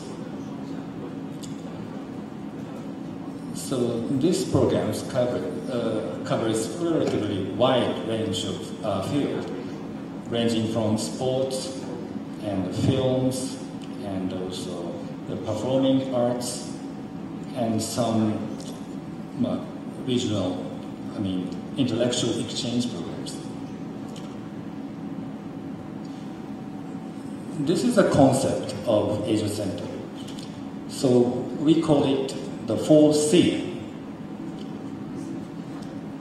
Starting from the base. The basement is first we communicate each other and connect and share. And the third is we collaborate. And in the end, we create together. So first communicate and get to know each other and share the information we have. And we do the actual collaboration or collaborative project. And we create the new culture together.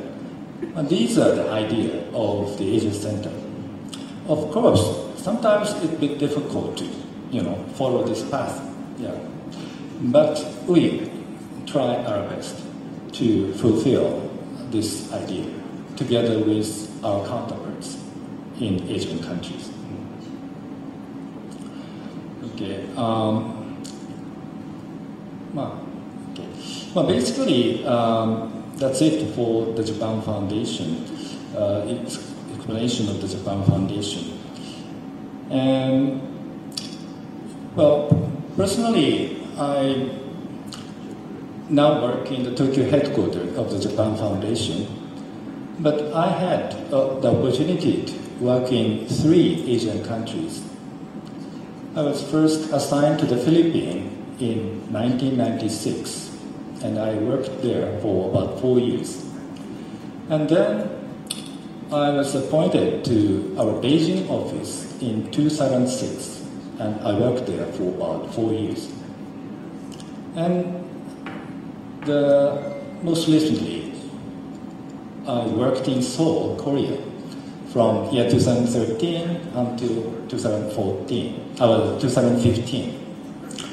Yeah, this experience gives me a very wonderful insight to Asian society and community. And each country has a very abundant, colorful culture. Yeah, I'm very proud that we Asians live in such a wonderful environment. Yeah, of course, China, Japan, Korea, and Taiwan, or South Asian countries, geographically very close, but culturally very diverse. And sometimes, of course, this arises some friction, but I think this is the strength of Asia. So we should know better. We should not get to know each other more, and we can benefit from sharing experience and some insights or etc. Yeah, and now Japan is accepting more and more foreign tourists. Yeah. For about maybe 10 years ago, we have only 5 million tourists. Now we have 30 million. Yeah, 30 million. Yeah, and we are targeting 40 million by 2020. Yeah, so we have so many foreigners, and the majority are coming from Asian countries. And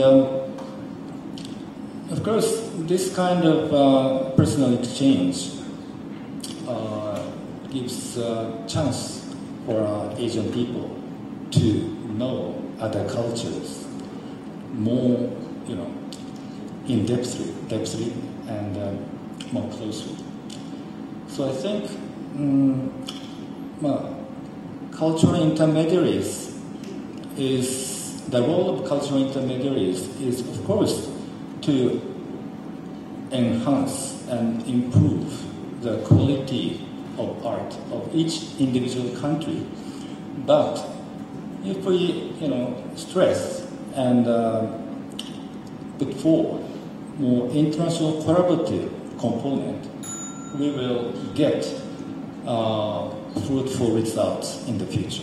And Japan Foundation is dedicated to do that in the future, in the coming future too. Yeah, thank you very much.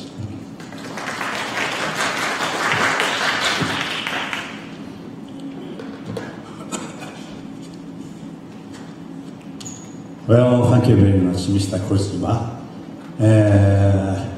We used to work together at the Japan Foundation.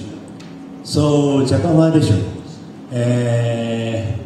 though it's a semi-governmental agency, but our staff member, for instance, he was dispatched to Philippines and China and also Korea. That means, we are not only, ordinary officers, but as take myself for instance. I used to work for the Japanese headquarters, but in 1980s, I was dispatched to Beijing in order to establish our office. And not only, working for the office, I try to understand, China, Chinese, cultures. I spent nearly 4 years over there.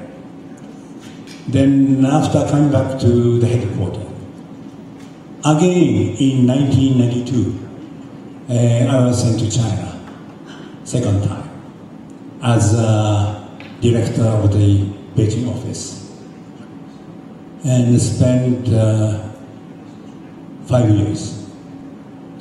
Then again I returned to headquarters. Then I asked to the top leader of the foundation. China is a big country, so only once, twice, it's not enough. I need more time to understand, their cultures and promote, China-Japan relations, cultural relations. Then I was sent to southern part of China. I was sent as a visiting, professor to teach at Zhejiang Goshen Dashi, Zhejiang Engineering, University for half a year. So, through this sort of experience, I'll be some or less, a sort of professionals or specialists on Chinese cultural affairs. So this is, a status quo of Japan Foundation staff member. I think it's a good part of the foundation work. Okay, time's come. I'd like to leave, second speaker, Dr. Kim, to speak on Korean cultural affairs.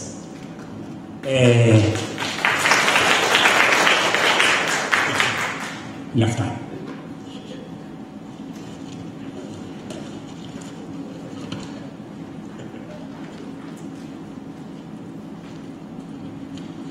Okay, good morning.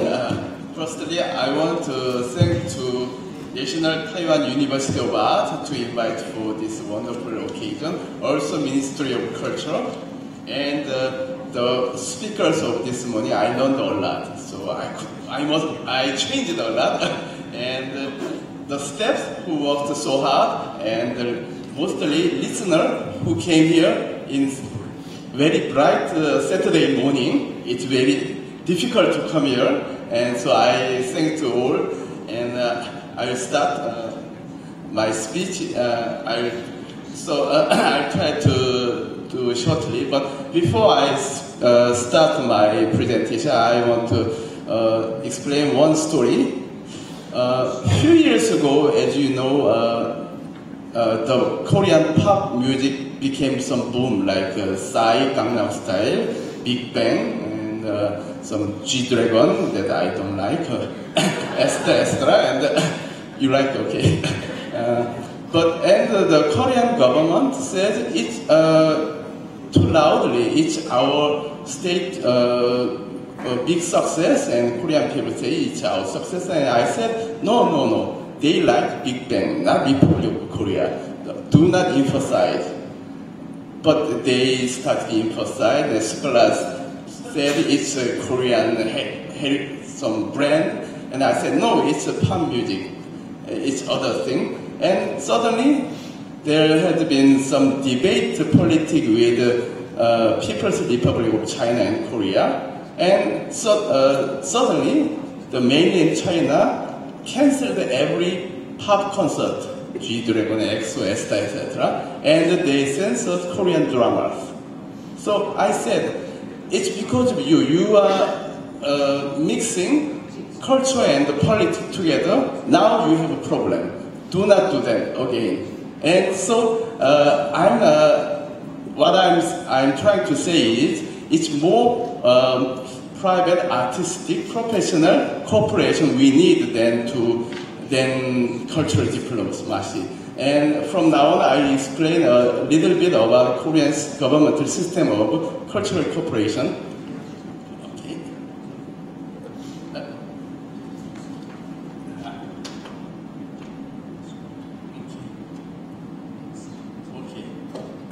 So the most important part of Korean exchange system is COSIS, Central Governmental Body, Korean Overseas Culture and Information Service, started in 1971, and it's now governmental body, so every workers are there, our officer. One of the important thing is they operate 32 Korean cultural center, and the director is operated by Ministry of Culture and the Ministry of Foreign Affairs. The directors are diplomats. And at 1970, it was okay that the officer operate Korean Cultural Center like the Japan Foundation, but it is now governmental body. At first, it was important because in 1970, nobody knows Korea. So we want to show it's a nation. When I say I'm from Korea, and in 1970, I was very young, but everyone think about Korean War, not Korean itself. So each government office who needs some cultural diplomacy to promote. Second, if some artists want to cooperate with other countries in 1970 and 60, it was very difficult. So they need governmental power to cooperate with, for example, Taiwanese artists and Korean artists. They need governmental body. Third, in that area, the formal cooperation was very important. It was Cold War area time. So it was an officer who did a lot in that Korean Cultural Center. But now everything changed. At that time, in 1970, the target was cultural diplomacy. But now it's more private and professional cultural cooperation that Korean Cultural Center needs. Also, that's why for the Korean Cultural Center they need more professionalism, which the officer cannot have. And second, more flexibility. Also, it is very hard for officers to have flexibility. Third, service-oriented mind. And you know, some officers, yes, but mostly it's very hard for officers to have service-oriented mind. So it must be trained, but it's not trained. So there's some debate now. That's why my best close friend, Professor Hong Ki-won and Professor Yu Know, she's a specialist in that area. She's always insisting to make Korean Cultural Center more private foundation, like Japan Foundation. If it's like an officer, it doesn't work anymore. But it is working, so we are always insisting we must change to the more independent body, like Japan Foundation, but it's not changed. So it's the problem. So every strategy and policy come from these courses and Korean Cultural Center. So anyway, there has been some changes.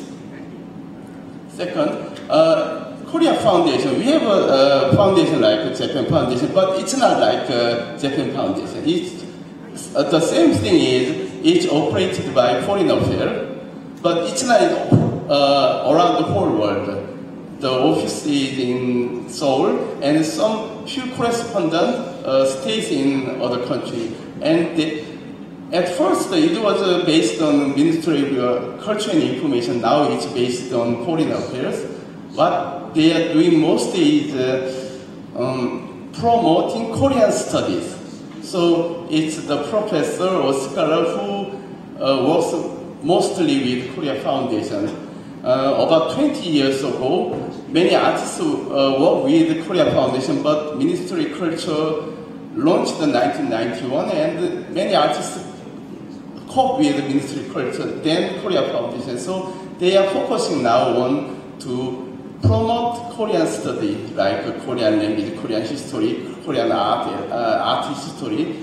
So it's a little bit different from Japan Foundation. But one thing is same is it's operated by Ministry of Foreign Affairs, and it's independent private foundation.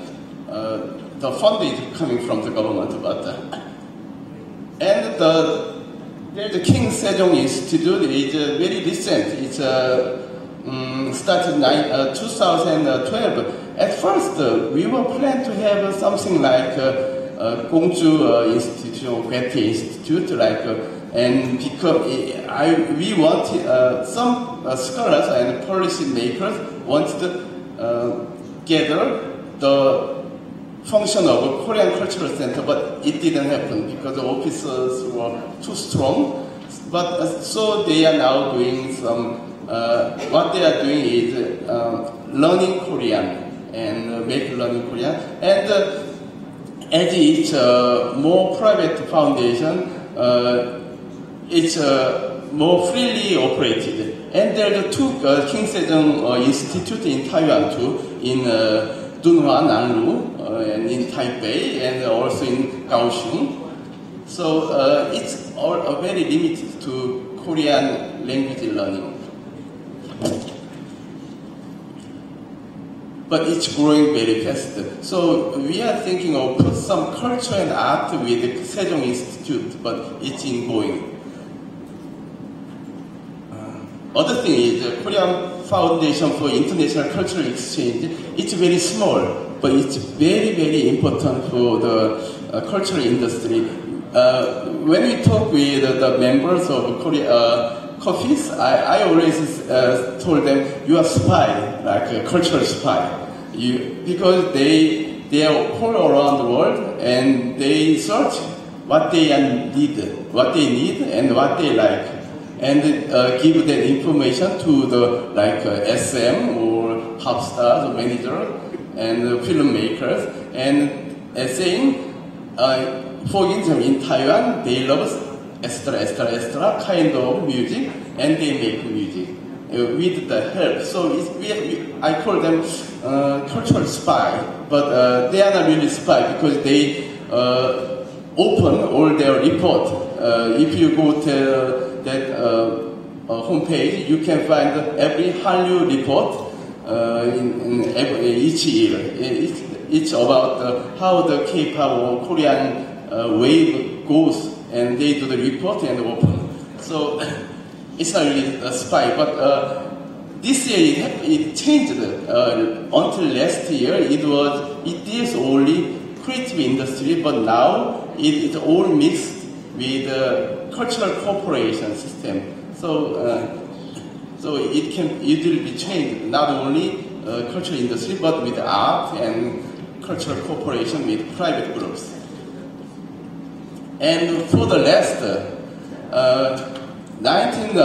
2017, it's the first act enacted by the new government about culture.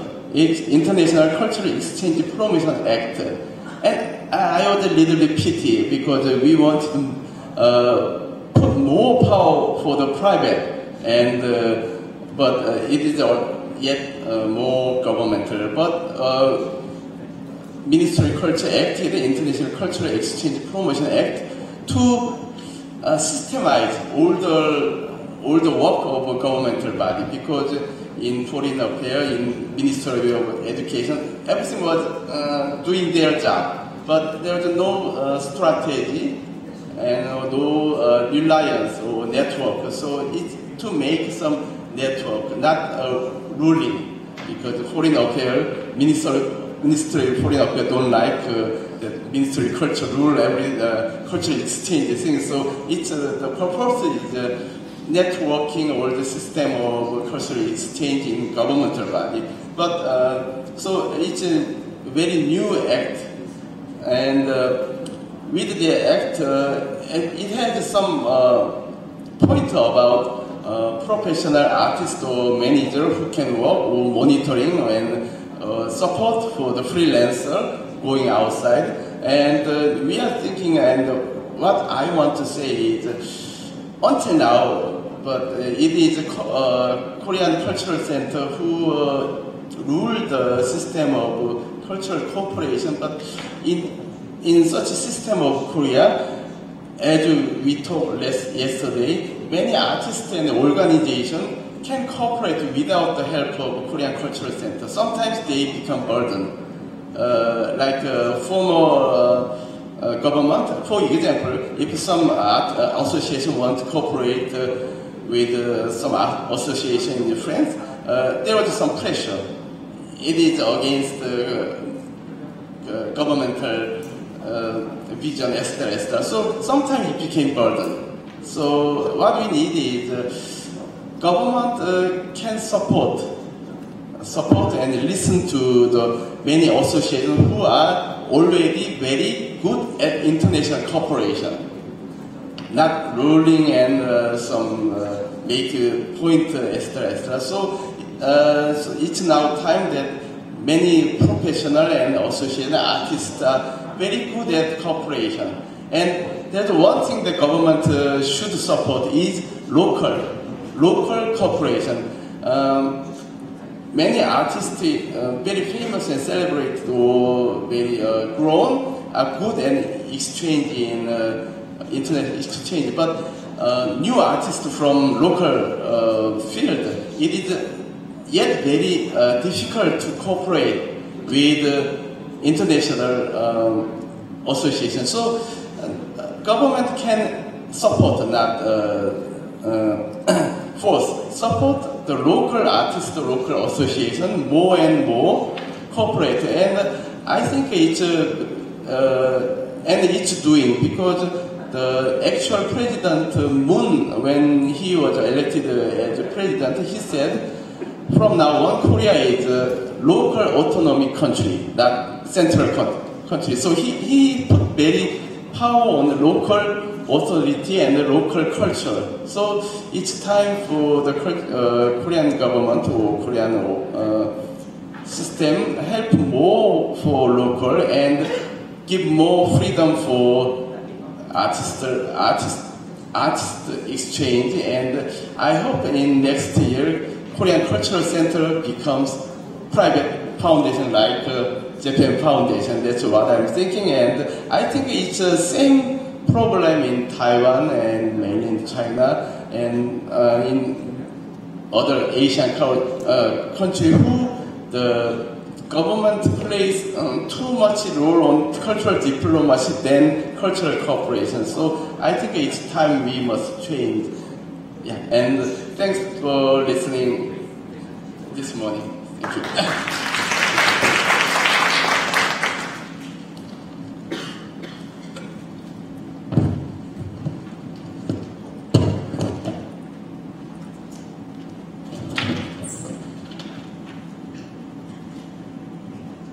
Well, thank you very much, Dr. Kim. He gave us a very general picture of the framework to understand, Korean culture, and especially from the point of view of history. This is very important. Each country has its own, specific situation. Environmental, situation. So that I think we have common background or different background, so that we have make some comparison to understand in more depth. Okay, then I'd like to ask today's discussant, Mr. Hong Yi-Lin Shinsha. He is a director of planning, general planning department, Ministry of Culture. Could you give us some comment? And also, we have still enough time. You can say anything, whatever you want. Okay, please.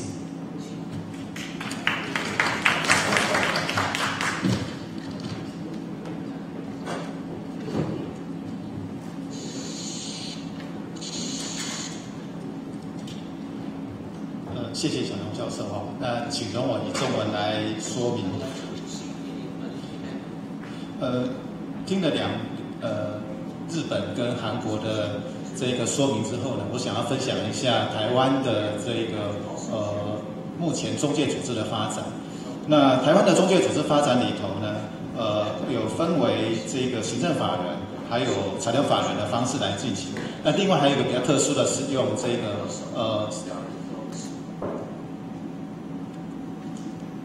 社团法人的方式来运作。那社团法人方式的运作的时候是比较特殊的情形，那这个部分我会等一下再做一个综合的报告。那财团法人跟行政法人呢，那事实上，在我们过去实务上运作的时候，财团法人是早于行政法人开始在运作的，因为早年开始的时候，我们财团法人的运作跟发展是比较以民法的方式来运作是比较早跟成熟的。所以早年我们成立了国家文化艺术国艺会这个组织来处理这个文化艺术发展的事务。那现在在我们文化部主管的13个行政财团法人里头，那随着107年的财团法人法公布，那未来的整个财团法人的发展跟法制会更趋于完备。那第二个要讲到的是行政法人。那行政法人其实是在大概是在2002年的时候开始由国家两厅院开始来施行行政法人的制度。那行政法人的制度从2002年国家两厅院开始施行之后，那大概经过了5、6年的运作，那觉得这个制度本身是比较成熟跟顺畅。那之后也发表了这个行政法人法来处理整个行政法人。那目前呢，文化部成立的行政法人有国家表演艺术中心，那另外还有这个县市政府，比如说像高雄，它也成立专业行政法人机构，台南的台南美术馆也成立了这个行政法人运作。那现在我们台湾的这个财团法人这几个比较重要的财团法人，大概报告一下。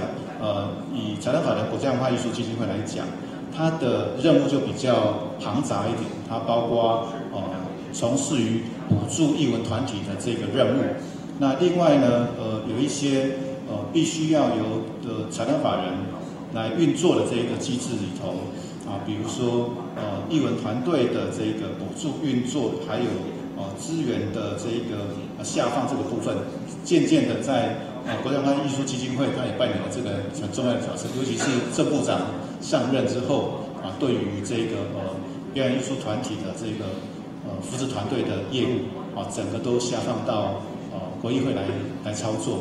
那今年2018年哈，就是大概编了大概将近2.26亿左右的经费给国艺会。那明年的那个预算还会再成长一些，啊，这个部分是比较重要的。那另外一个就是台湾的这个外交处境比较特殊，那像有一些外交事务上面比较适合由民间团体来运作的这个部分呢，比如说我们现在有文化台湾基金会，那这个部分就比较像刚刚2位讲者所报告的这个外交上面的这个交流文化交流的这个部分的工作。那另外一个就是我们渐渐的把以前我们经管的这个财团法人比较低度运作的部分呢，渐渐赋予他们比较重要的工作，比如说像台湾生活美学基金会，那我们把空总就是未来的那个文化实验室的工作交给了这个台湾生活美学基金会来运作。那未来呢，这个就是我们会委托他去运作这个台湾当代文化实验集群，也就是 C-Lab 的这个业务就是打造台湾的这个文化创新生态系的这个部分。那另外一个部分大概就是国家电影中心。那国家电影中心它其实在成立的历史上面是比较悠久一点。那过往它大概典藏了台湾的重要的电影资产。那未来怎么运用这些电影资产再去做活化，或者是再做一些价值运用，那也是国家电影中心的主要任务。那另外大概再跟大家报告就是台湾我们目前的这个行政法人。那行政法人从这个2厅院开始之后，那我们在2014年的时候成立了国家表演艺术中心，那底下涵盖了这个台北2厅院，那渐渐的再把这个台中歌剧院以及今年10月13号成立的会员国家表演艺术中心变成一法人多管所的这个运作。那这种表演有别于行政法人，有别于财团法人的这个运作上呢，事实上它财团法人是以财产以这个基金来运作，来当成是一个主要的一个运作的范畴。那然后用这个基金或者是用募款的方式来处理它的这个相关业务。但是行政法人它比较特殊的地方是，它其实有经管它的这个场馆以及它的主要的这个资产，来当成是它的这个运作主体。当然，我们政府也会每年会补助支持这个行政法人的运作。那以国家2厅院来以这个国家表演艺术中心来讲，这个国家表演艺术中心，它除了这个场馆运作之外，就是包括了台北2厅院、台中歌剧院跟卫武表演艺术中心之外，它底下还有扶持的国家交响乐团，也就是 NSO 的这个艺文团队的这个扶持，所以它的经营是比这个财团法人更加的这个多元化的这个推动它的业务。那另外就是现在县市政府也渐渐的觉得说，行政法人的工作基本上对于法规松绑，对于财务松绑、人员禁用的松绑，他们渐渐觉得这个制度是可行的制度，所以现在的高雄成立了专业行政法人机构，它下辖了高雄的电影馆、高雄的历史博物馆以及高雄美术馆，它也是一个一法人多管所。它从这个制度里头，它可以去松绑它的人事，松绑它的采购，松绑它的财务所以现在的渐渐县市政府也觉得说，这样的一个行政法人运作对于它的这个机制上面是有帮助的。那另外再补充报告就是社团法人。事实上，台湾的外交处境是比较特殊一点，所以我们的社团法人为什么会由社团法人来从事这样的一个中介组织的工作？举个例子来说，明年在2019年京都的 ICON 大会，那 ICON 大会里头，我们没有一个比较专业的组织，因为台湾不能够以这个政府的名义来参加 ICON 大会，所以呢，我们就透过中华民国博物馆学会，借由中华民国博物馆学会来帮我们申请跟处理有关于这样的一个ICON 大会的一个介入跟参与。那它是一个社团法人的形式去运作，所以社团法人里头，它就会有董监事，它会有理监事，更正一下就是它会有理监事的这个成员。那这个理监事成员里头，我们的所属博物馆，我们所属的公立博物馆，它就会去参与这样的一个理事的这一个担任这样的角色。那渐渐的，我们的政府的有一些公立博物馆的这一些馆长或者是里面的馆员担任的这一些学会的这个重要干部之后呢，那我们就可以透过这样的一个组织来参与其他的这一个像这个2019年的京都大会这样的一个国际上面的参与。那我跟各位报告大概就是现在我们台湾有关于中介组织运作上面的概况，那请大家再指教，谢谢。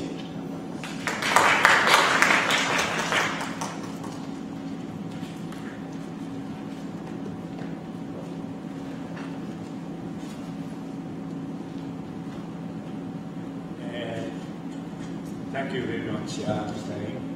And we also understand Taiwan's cultural situation, cultural tourism. Now please come up to the stage, and we like to have a discussion time, question and answer time.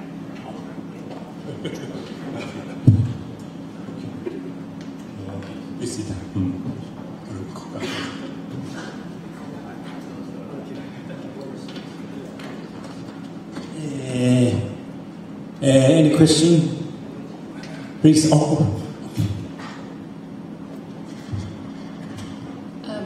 Hello, my name is Jing Wei. I'm from Taiwan Association of Cultural Policy Studies, and I have questions for Dr. King and also for Mr. Kojima.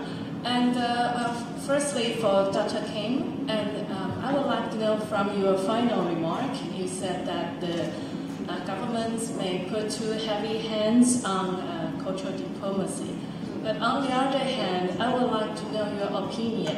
Is that in terms of cultural diplomacy and cultural relations, is there any irreplaceable role that the government should play in the whole process? That's the question I would like to know from you. And for Mr. Kojima, and you shared your career path in the in Japan Foundation, and we know that you have been to several places in Asia. So one question is, in terms of being a good cultural attaché in serving this kind of cultural exchange jobs, what do you think is the most important character that these people in this foundation should have if the students here, they would like to be future cultural attachés? Secondly, of course, the rotation of these officers and everyone in the place is very limited. And what do you think these officers can utilize their term in different countries to gain more knowledge and understanding for each country's culture? So that's my question. Thank you very much. Thank you. First, Mr. King, Dr. King. Yes, I will answer first. There is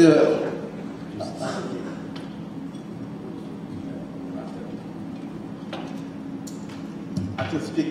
Okay, there is a definitely role of government.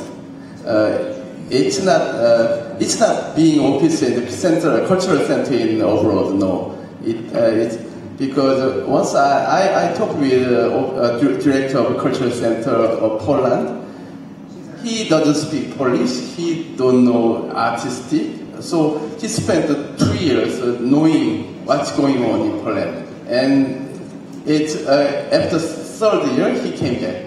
So, but if he's in government, he can do some network. If some artists from performing art want to have some relation with the National History Museum of Taiwan, then government can help. So it's networking and help supporting system that government should do. And there's one thing that I think the Cultural Center of Korea must be not offices. There's one example I can say. In Taiwan, for the about culture and tourism, there's only one branch abroad body in Taiwan. It's tourism, Korean Tourism Board. It can be in Taiwan because it's not governmental body. It's a government supported body but private. But Korean Cultural Center is the office, so they cannot come here. So I want Korean Cultural Center and other abroad center be more privatized that it can come to Taiwan. And other things, there's a few other things. There's a few countries that it is very difficult for individual artists to cooperate.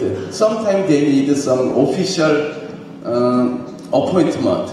So in that case, it's very few, or 10 or 15 countries that government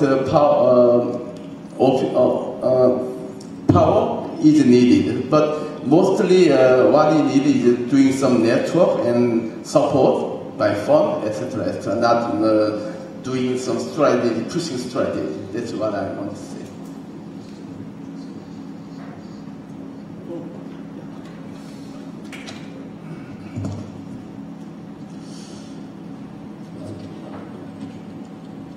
Well, of course,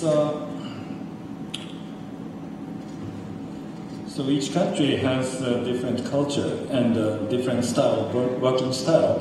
So the first most important thing for the cultural, I mean, you may call attaché for organization stationed in foreign offices is that openness and flexibility. You can adjust to the working styles or programs flexibly in accordance to the local context. And of course, you need to you try to understand as much as possible the local concern and the needs of the local people in the field of culture and arts.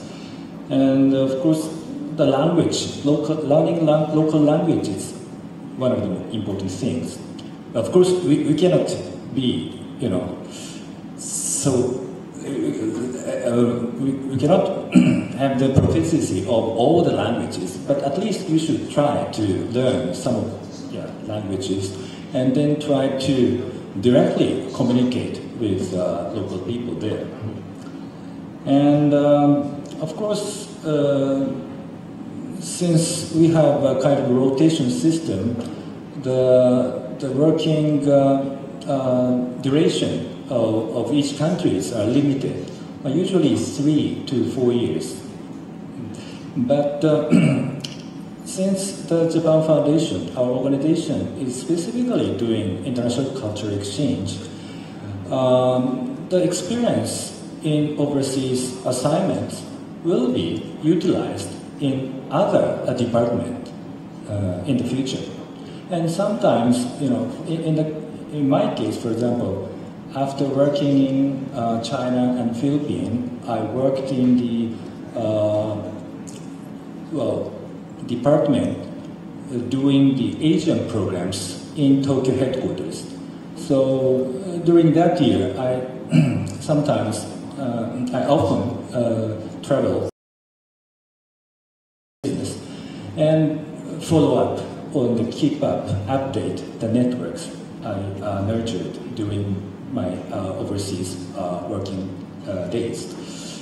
So in comparison to the diplomats, of course, they are stationed in many countries as a, overseas attaché, and some of them are dealing with cultural affairs. But they need to cover from security issues, economic issues, and sometimes do cultural issues. But in our case, we are specifically doing cultural exchange, so we can level up the professionalism in our field. So that's the strength of our foundation. Thank you. Thank you. In other words, perhaps Japan Foundation staff can be not only a program officer, but also regional officer. True. We have two sides. Huh? This is a very good chance for them. Any other questions? Oh, yeah. Dr. Liu Xinxin. Yes, Jerry Liu from National Taiwan University Arts. I have a question for all three speakers.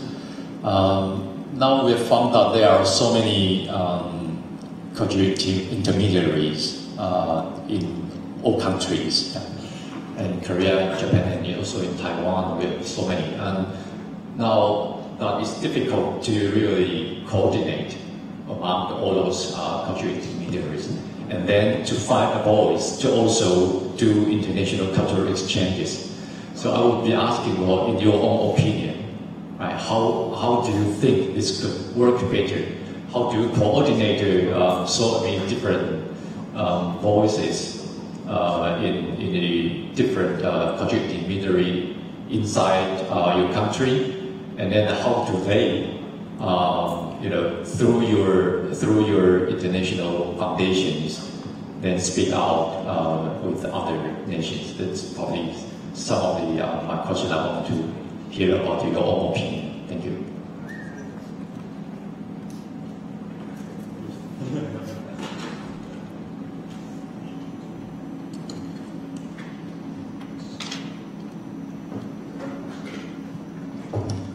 Okay, that's the same thing we talked about that yesterday. It's a very difficult question, but there is some point that we can have. For example, yesterday we were talking about artists in residency in Taiwan, and in Korea I had the experience. There are some artists who really wanted to do their experiment and creative works in Taiwan, and who didn't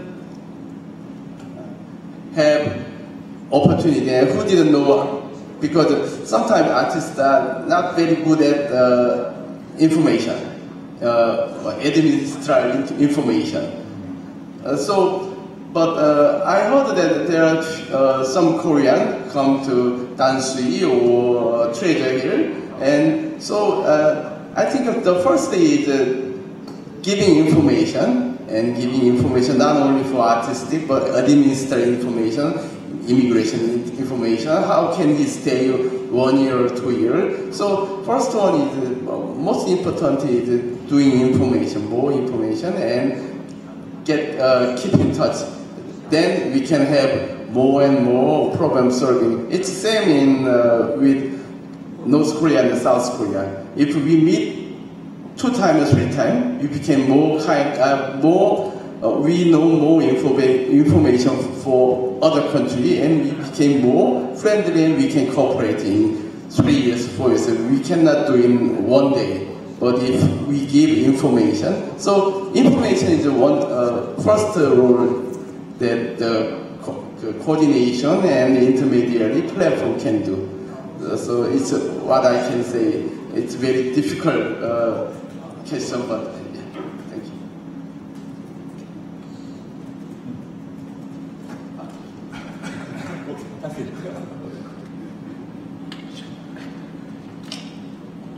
Well, this is a very difficult question. And nowadays, more and more organizations are doing international collaborative activities by themselves. Well, when our foundation was set up in 1972, we are the only windows for the other countries. overseas. But nowadays, of course, the museums or theater companies or the artists themselves, they can go directly overseas and then interact with the counterparts there. So but that's a good thing. But when it comes to the coordination, it's getting more and more difficult. And as I said, the Japan Foundation is under the Ministry of Foreign Affairs. And under the Ministry of Education, there is another organization called Agency for Cultural Affairs. And they are also strengthening the international exchange programs these days. So sometimes, I don't know how to say it, sometimes we compete each other. But we try our best to avoid the conflict and then get a better coordination. So we have a kind of the meeting every now and then, and then exchange information about our activities, and then how to maximize the each organization's activity. And also from the point of view of the national government, the cabinet, Secretariat of the Cabinet has the kind of the committee, inviting all the related ministries and agencies, and sometimes we discuss these issues. So that's one of the way of doing the good coordination. Yeah, thank you.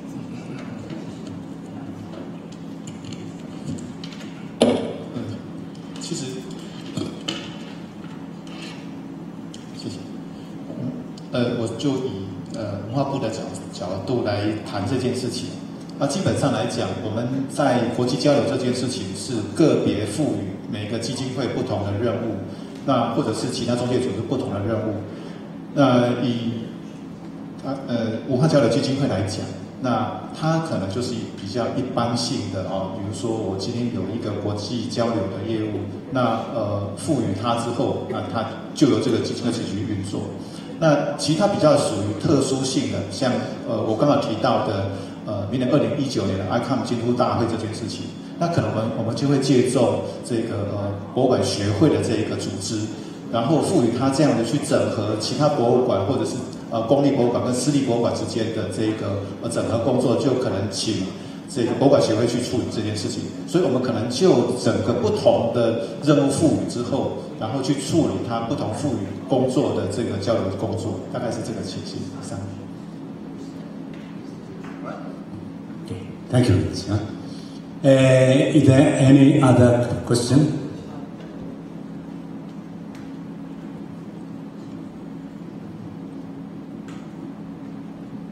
Don't hesitate, huh? This is the last, session in the morning, so we have still 10 minutes or so. Oh, get hungry. Hey, okay, please. 你好，我想要请问的是，反而是司长的部分哈，因为刚刚其实从韩国跟日本的他们的一个基金会里面，其实还学到蛮多的。所以您刚刚又有提到，就是台湾即将会有一个文化台湾的基金会，所以会很期待它到底是一个什么样的中介组织吗？还是它是一个文化部下面的一个直属的单位呢？就是这是我很好奇的。那主要是因为我们现在在海外其实有文化中心，那这彼此之间的任务是会相处重叠的吗？还是有什么样的分工？那尤其是其实像我们这2天一直在谈到中介组织的重要性，就是它的一个专业治理。那从日本跟韩国例子上面，我们也的确看到，就是在于专业治理以及就是有预算之后，那国家并不介入，而是由专业去治理的这个方法，其实都得到了很大的收获。这2天，那对，所以就很期待，就是也很想知道，就是文化部的未来对于文化台湾基金会这样一个组织，它到底会做哪些事情，是很期待的。谢谢。文化台湾基金会目前就已经有成立了，这个是已经还蛮久的一个基金会。那事实上，以前在运作的时候是比较应该怎么解释？就是它的运作基本上是比较低度的运作。那渐渐的，我们在郑部长上台之后，那赋予它比较多的，比如说像文化交流、国际外宾的接待以及国际活动、交流活动的业务，那它其实是比较属于这样的一个工作。那另外还会赋予它一个智库的工作，就是交流智库的工作。那至于说其他我们在驻外各个外国这边代表处或者是交流中心，那现在其实也有一些渐渐的把它转型成这个台湾书院啊，或者是像东京、像纽约、像洛杉矶这边，其实都有这一些交流单位的存在。那这个部分是属于比较我们官方的性质存在，大概是这个情形。可以了吗 ？OK。Is there any other question? Any question? Okay. If there's nothing else to add, then I think I'd like to wrap up this meeting. Finally, I'd like to thank you all for taking time out of your busy schedule to be here today. Thank you very much. We appreciate it.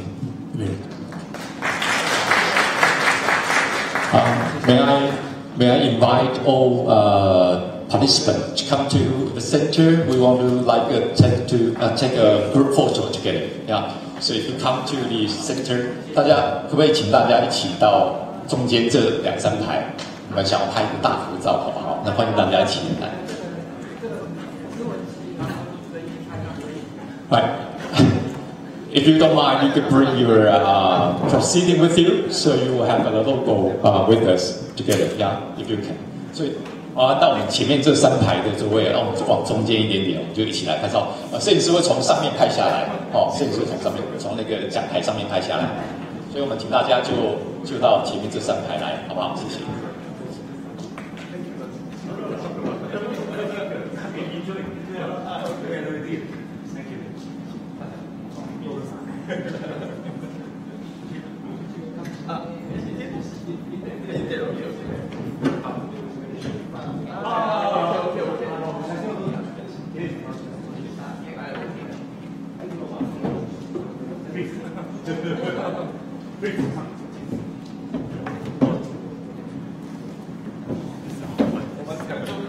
站着拍嘛。We're standing, yeah, standing. So the camera over here. Yeah, camera.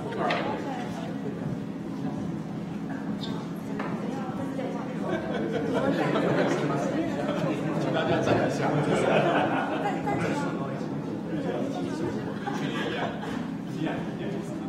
跟去年一样。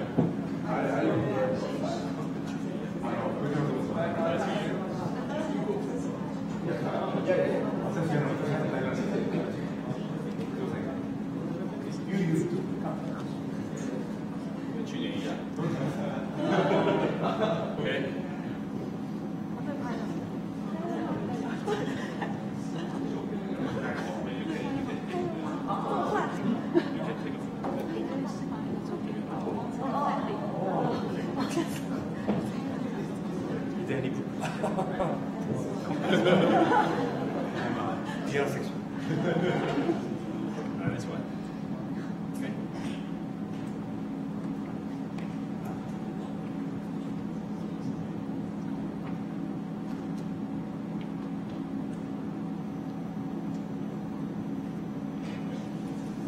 Everyone take a book.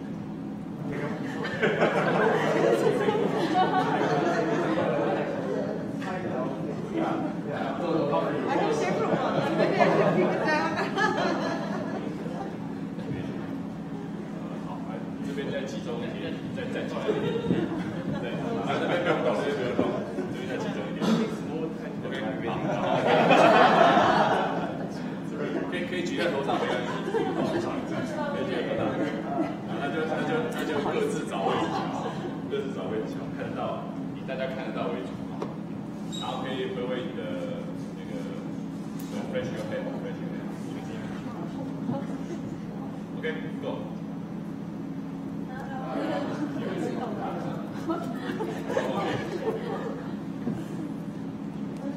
Raise your book or raise your hand. Okay, go.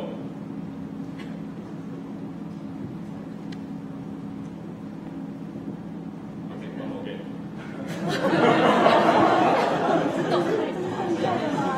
可以炒热一下气氛，一定要炒热一下气氛。去年大家很有气氛的，去年大家很热闹，老师也可以炒热一下气氛。大家会一起刮炮。好，5、4、3、2、来。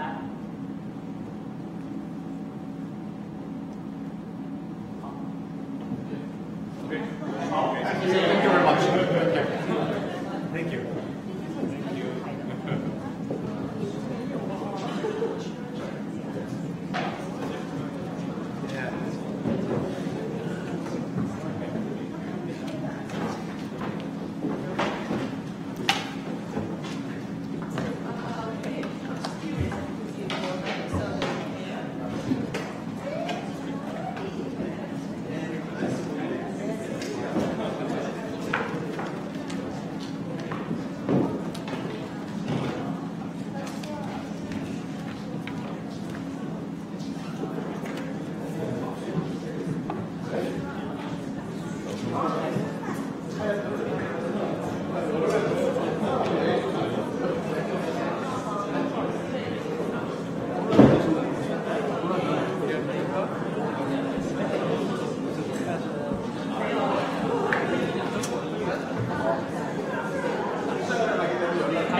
感谢大家的参与，接下来为午餐时间，请与会的来宾前往6楼608教室用餐。另外，请各位来宾在离开前记得归还口译机。下午议程分别为场次6之1与场次6之2的学术论文发表，分别在国际会议厅与演讲厅进行，欢迎各位前往参加。